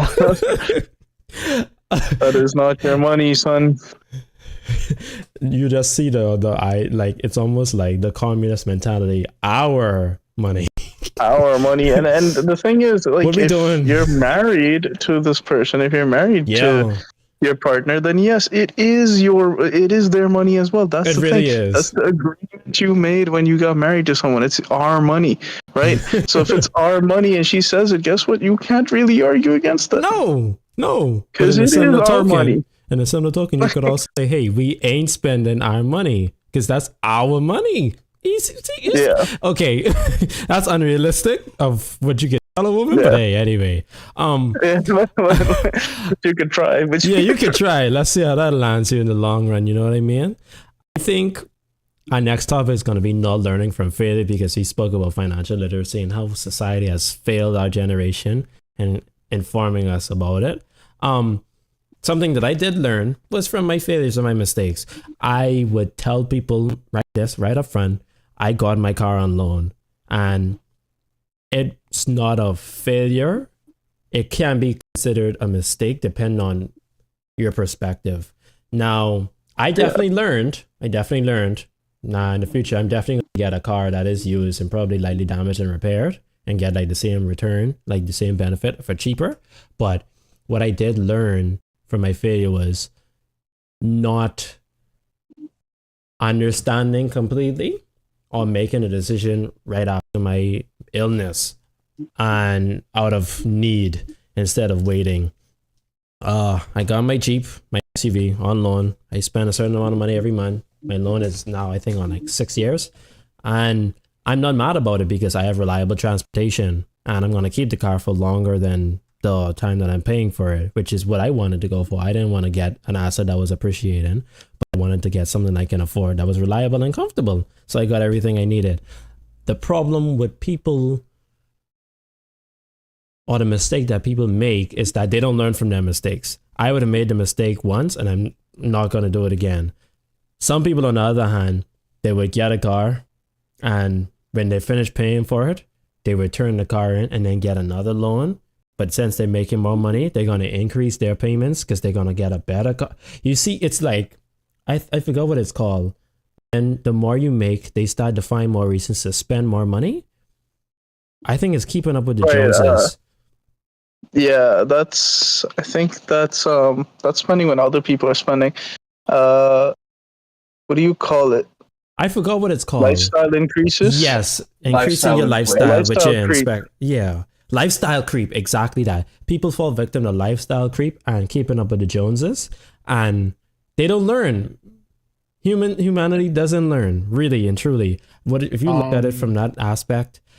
Yeah. You wanted to say something?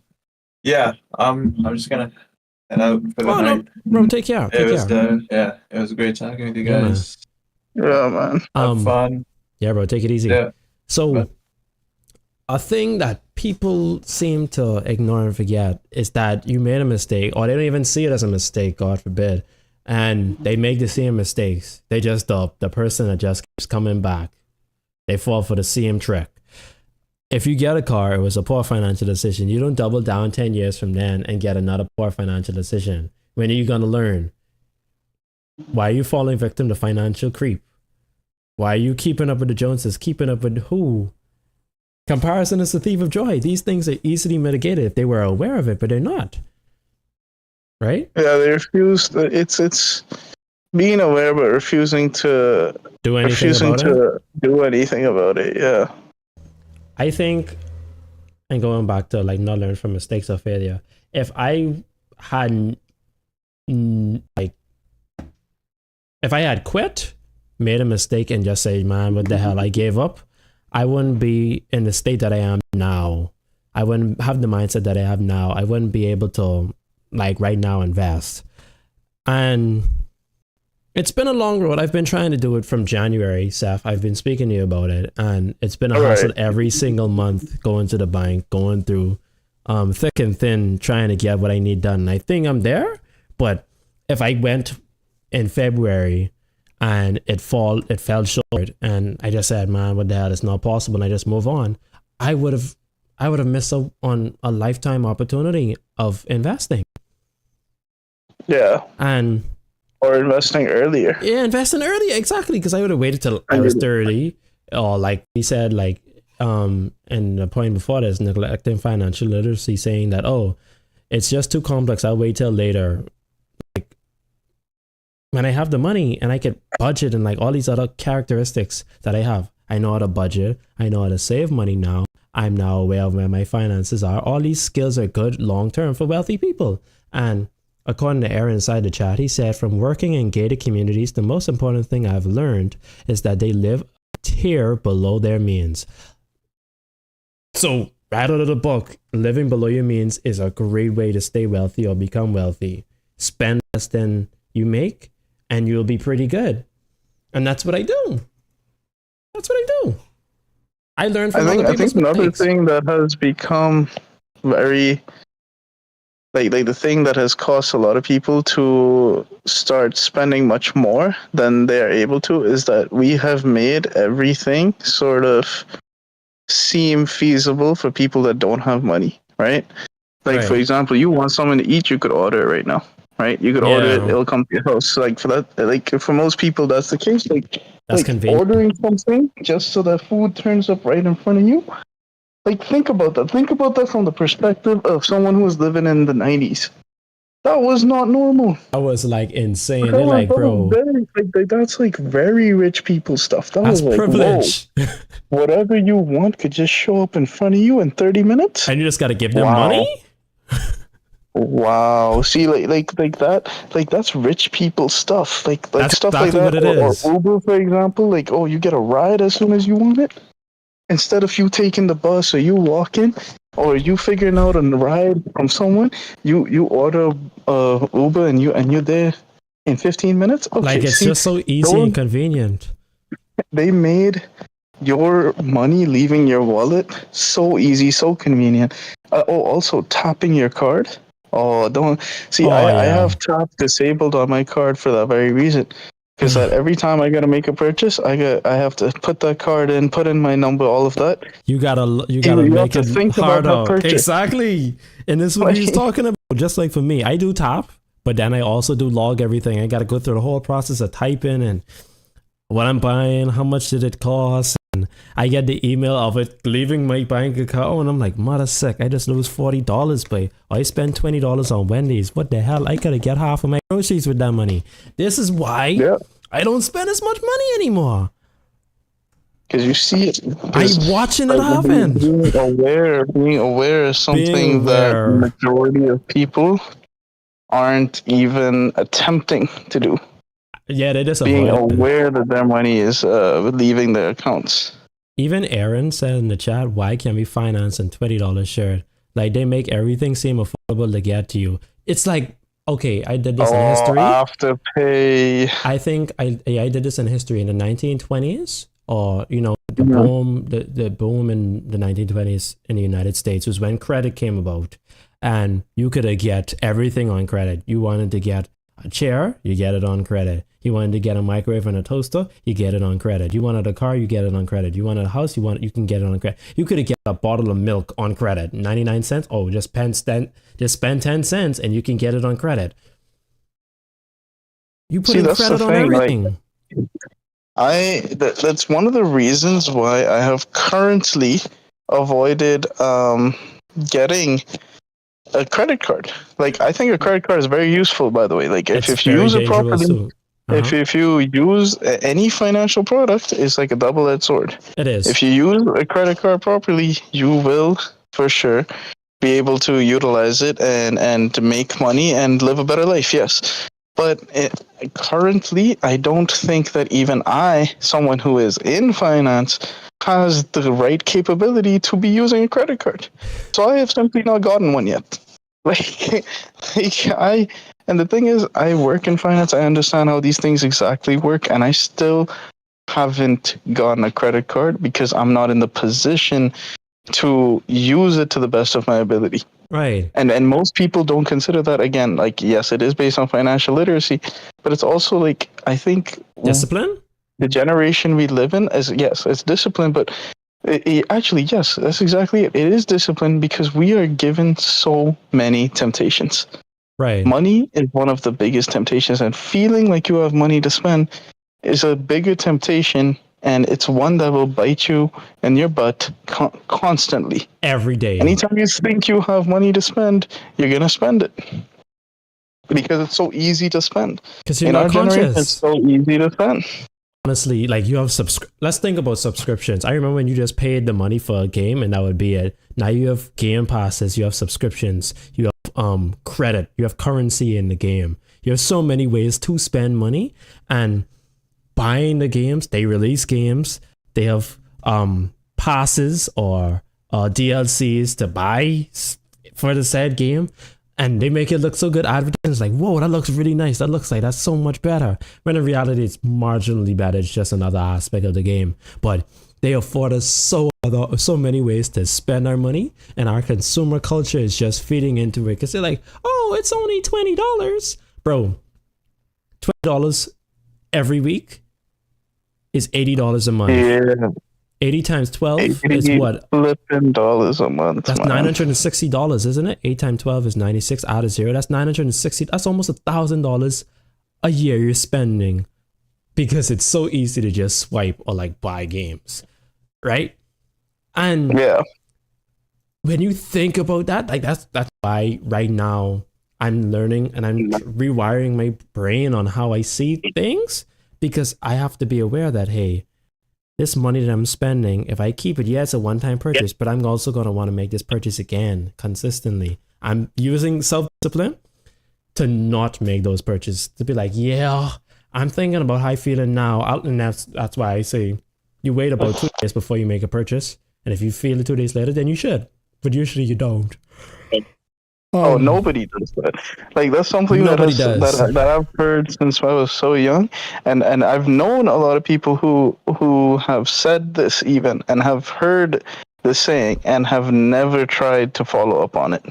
I think I've actually done it, and it's been effective to an expect. I'll say that. Like, some purchases, I'd say it's been effective for me as well. I'm just saying, like, this is a saying that's so old that most of us know it, but majority of people who know it have not done it. Yeah, they just don't do it, right?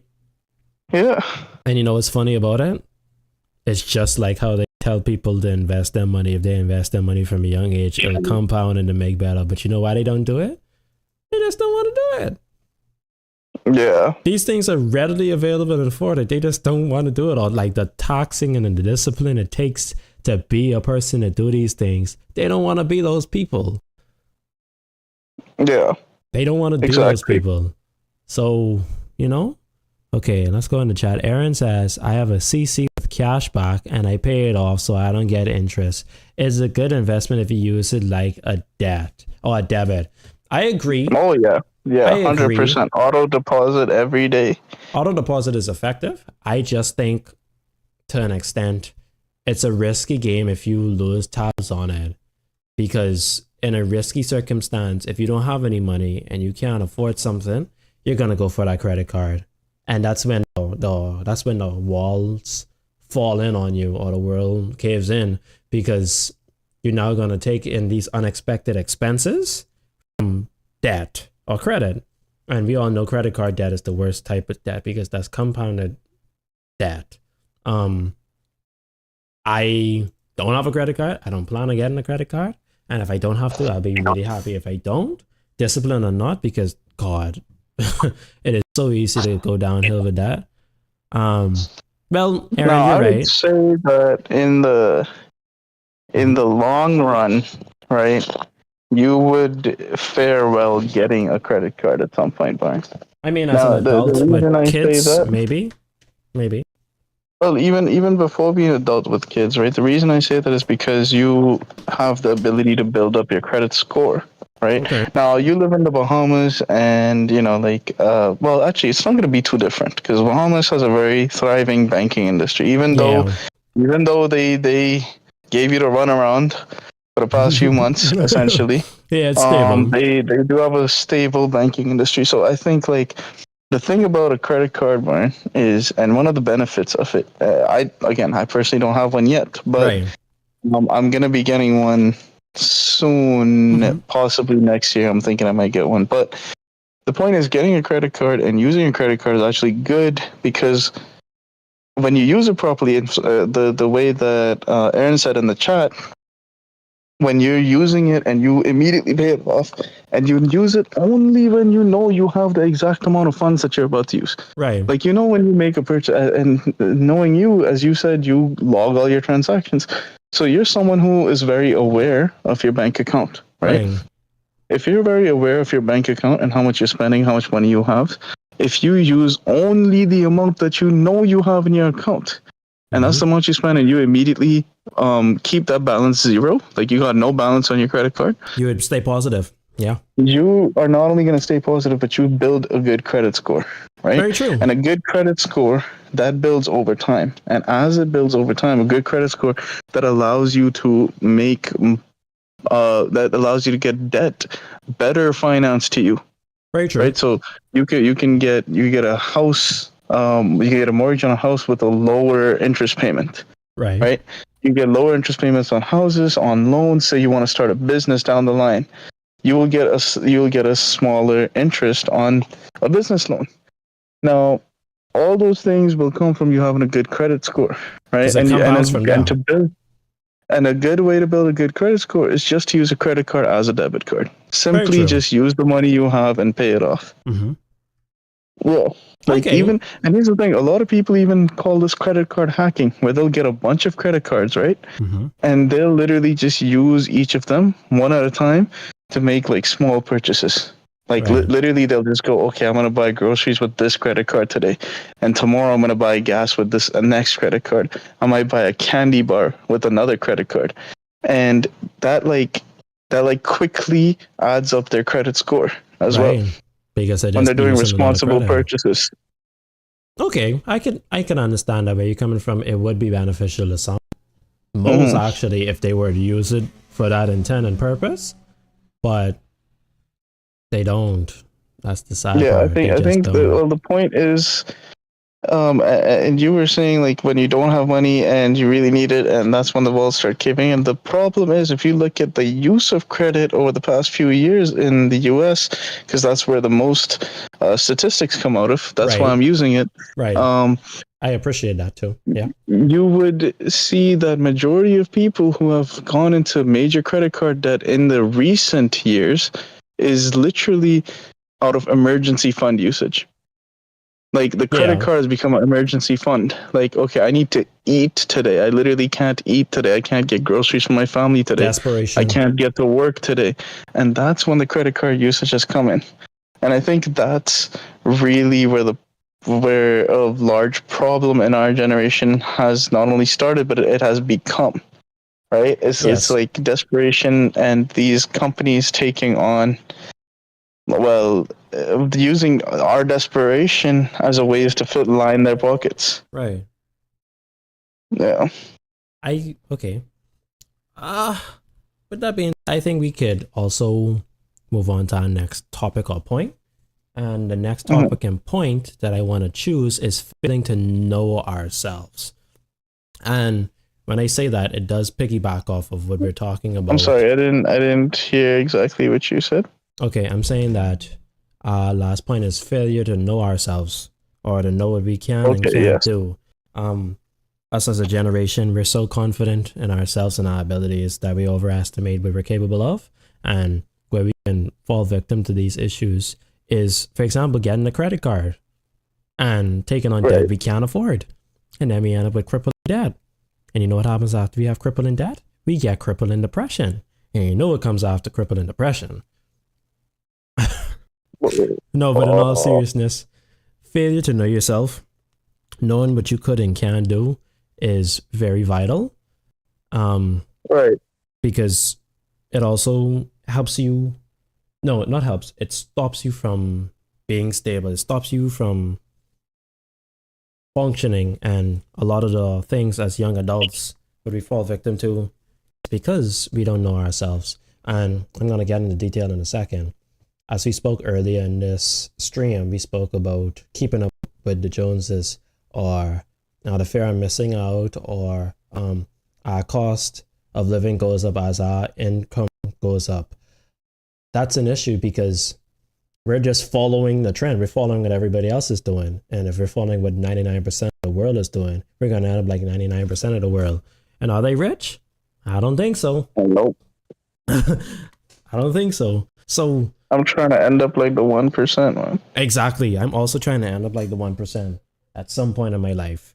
That's another thing. I don't want to end up like the 1% overnight, because if I end up like the 1% overnight, more than likely I'm going to squander it overnight just as fast as it comes. That's usually what happens with a lot of lottery winners. Most lottery winners don't stay lottery winners, which is funny.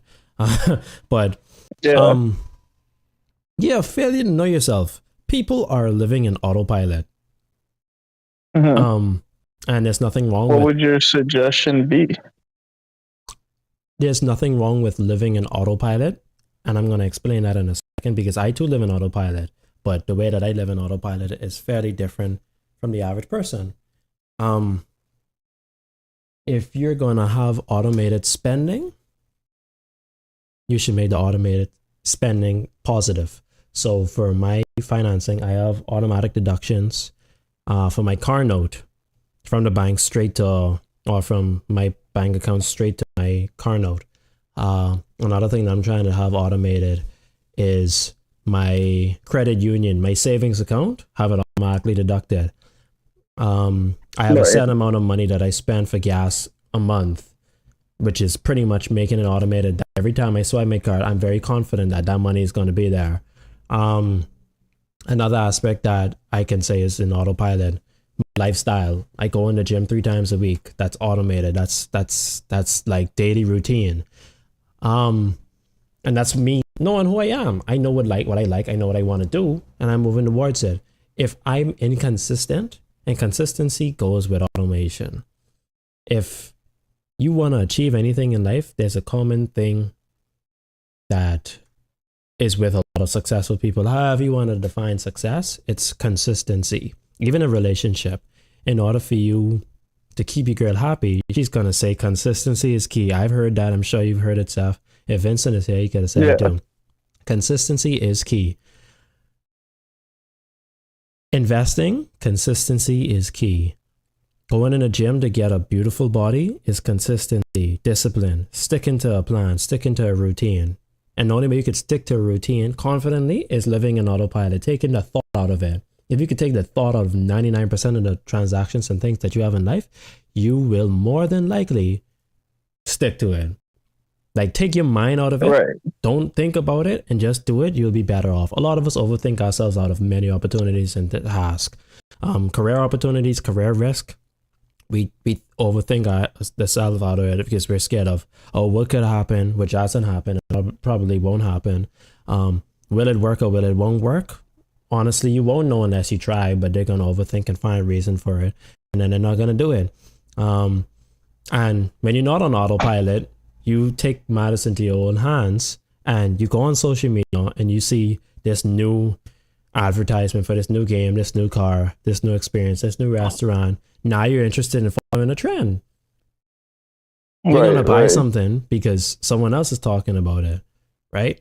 And people will say, oh, well, it makes me happy. For how long? That's really the question. You may be happy, but for how long?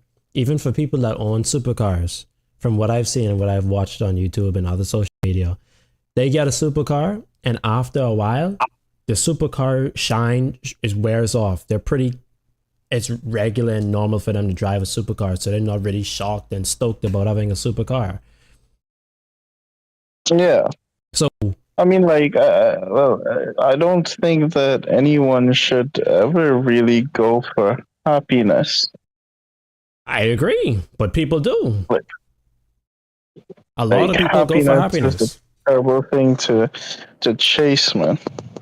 Happiness is a ever-changing state of mind, I believe, that changes and you'll always be chasing it. So that's why I don't think you should chase happiness, quite frankly.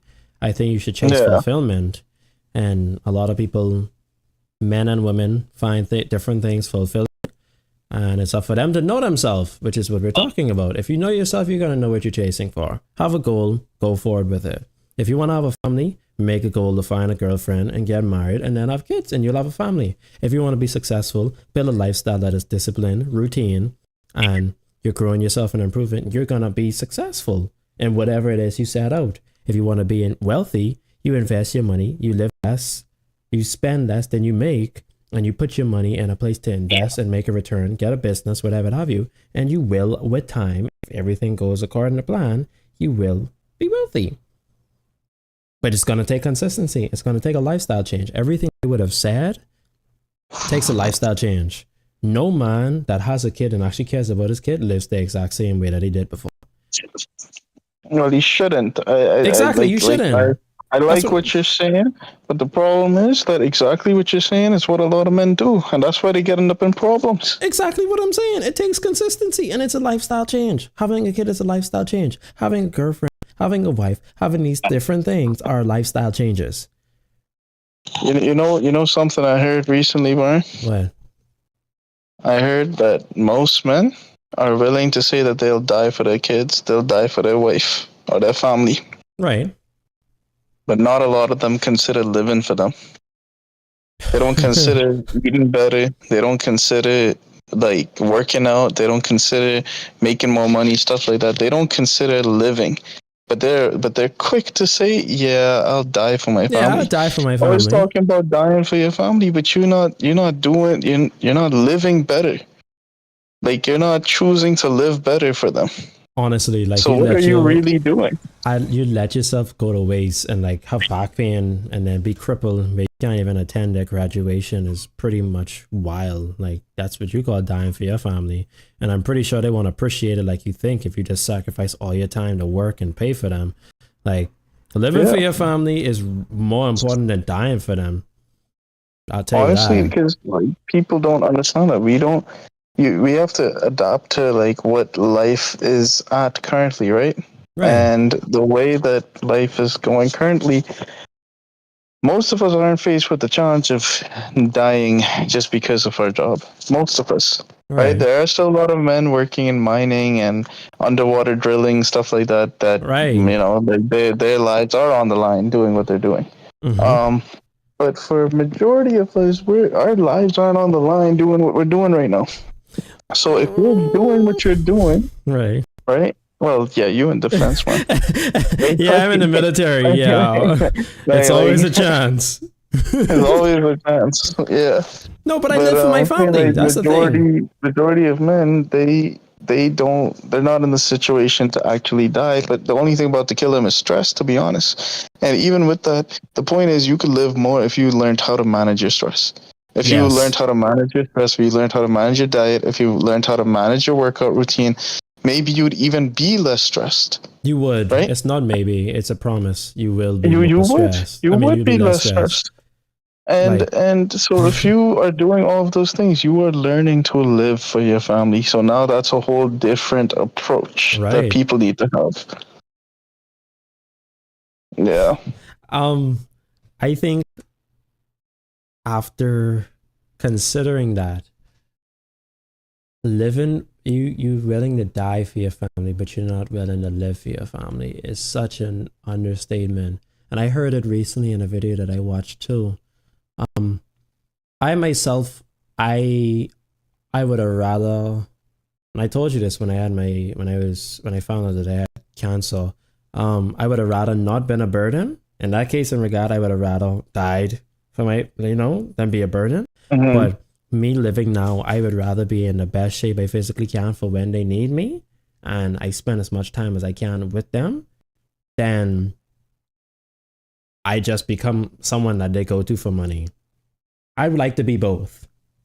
Quite frankly, I would like to be Right. both, and this is why I like the long term idea of investing. Short term, it takes a lot of sacrifice. I'm sure you tell the time that you take studying, the time you take researching, watching the markets. It takes a lot of sacrifice on that end, and you have to, do your risk and reward, find out what works for you. And I found out what works for me. I like to spend time with my family. I'm family oriented, and I live for my family. Anytime there's a family gathering and they invite me, I try my best to be there. Unless work stops me, I'm gonna be there. I'm not gonna find an excuse to not go, as much as I would sometimes. But I don't, because I live for my family. I'm in shape for my family. I can't imagine being 23, being overweight, out of shape. I almost died. I survived, and now I'm still being, useless. Like, come on. You understand? People underestimate that. They don't value the time that they have, which is something that we spoke about. They overestimate their time and the time they have. They wait till they're 30 to start making their life, orienting their life to more serious things. They wait till they're 30 when they realize, hey, thinking long term actually is optimal for my life than thinking short term. And they also think that, sadly, a lot of our generation don't think or didn't expect to make it past 21. I've heard several people in our age category say that they didn't want to make it past 21, but here they are now past 21. And they're like, welp, I'm past 21. I didn't plan for all of this, so I'm just going with the flow. And then they fall victim to all the other nonsense that we spoke about earlier in this stream. Avoiding hard conversation, neglecting financial literacy because they pass the time to do it. They still overestimate time because they're like, well, I didn't plan to live this far. I'm just going to go whoop-de-doo until something happens. And then they start neglecting mental health and physical health because they're like, man, shoot, I ain't even plan on living for real, so I ain't going to take care of myself. Why do I need to eat healthy? Why should I stop drinking and smoking? It makes me feel good now. Like, it's it's funny how a lot of these points that we came up in this video tend to go back and forth. You know what I mean? Like they piggyback off of each other and they go back and forth on each other. Enough so that these are beginner mistakes, but we could see people still making those mistakes. They're beginner mistakes, but people are still at the beginner level as an adult. Yeah. That's the problem. A lot of people just they stay at the beginner level. I call it the learning phase. Yeah, they People still just stop keep learning. learning, and they don't start doing. No, but some people even stop learning after high school. They don't learn anymore. Me being in the Well, yeah, military, because they just take what they have and they just stick to that. I think I would even go further, and they take what's given to them. They don't even stick with what they have. They take what was Yeah. given to them in terms of education or knowledge, depending on the school they went to, and they just think, well, that's all for them to offer me. Let me go somewhere else. And if they want more knowledge, then they go to pay for more knowledge instead of using Google at their fingertips. ChatGPT. ChatGPT. Oh yeah, ChatGPT. ChatGPT. That's the Bro, special if you're not using sauce. ChatGPT to learn, Hey, you're listen. behind right now. Honestly, if you're not using artificial intelligence to gain any type of knowledge and understanding, even if you're trying to better yourself, my self-improvement journey has been heavily influenced by ChatGPT. Me posting on YouTube, streaming on YouTube has been heavily assisted by ChatGPT. AI as a subcategory because I use Google for research purposes. All of what it's afforded to me, I am taking advantage of, and I'm not using idly. Even social media, I search up things on social media for like fitness and trying to find answers that's not really found on Google, and it's been afforded to me instead of me partaking fully in brain rot, because there's always space in my heart for brain rot. But it's being aware. Being aware, it's being taking aware. advantage of what I have has been so beneficial to me, and I'm not living like everybody else is. And if people were aware of these things, they would be better. I think I want to go deeper into neglecting mental and physical health, and we're gonna close out because it is getting pretty late. I think that that'd be something that we need to keep lined up for next time. That we sit down for the conversation. Neglecting and Going mental and deeper physical health? into mental and physical health.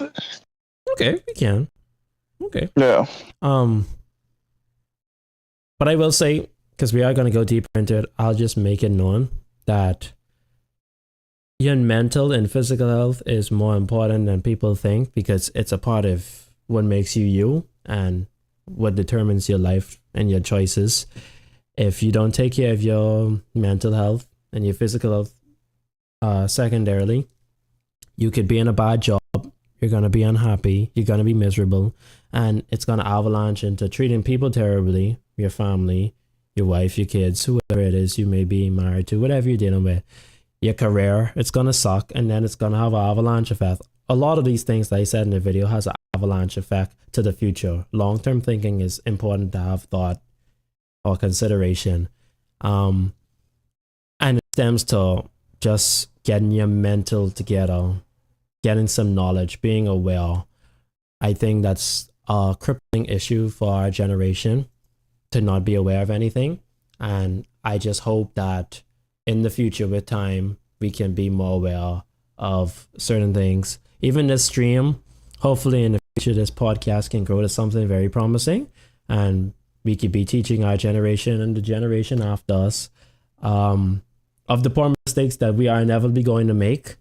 But I just hope the young adults kind of take heed to what we're saying, because it's important. It's a shame that only a handful of us, me, you, and some people that I know in my life outside of this small group of friends, are aware of certain things, and other people, if you try to wake them up, they just rather stay asleep.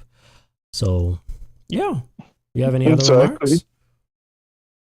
No, I think we had a very decent conversation about this, and honestly, like a lot of things that I need to consider myself, even though I'm aware of a lot of the financial literacy that we talked about. Mm-hmm. I think that it's very important. It's a very important conversation we had for people in our generation and our age. Yes. Honestly, yeah. I appreciate us having this conversation. Honestly, yeah, it was good. It was good. I think some of the things you said, especially towards the end, I myself have to consider in my life a lot. I know that, especially the thing that you said about routine autopilot versus like, how do I put this? Versus autopilot where you're not thinking at all, or not functioning in life. functional autopilot and non-functional autopilot. Let's put it Yes. like that. Yes, that's the best way to describe it. That I think has been very beneficial to me in my past and my career as well. I remember Mhm. last year we had a conversation on not a particularly good night for me. Right.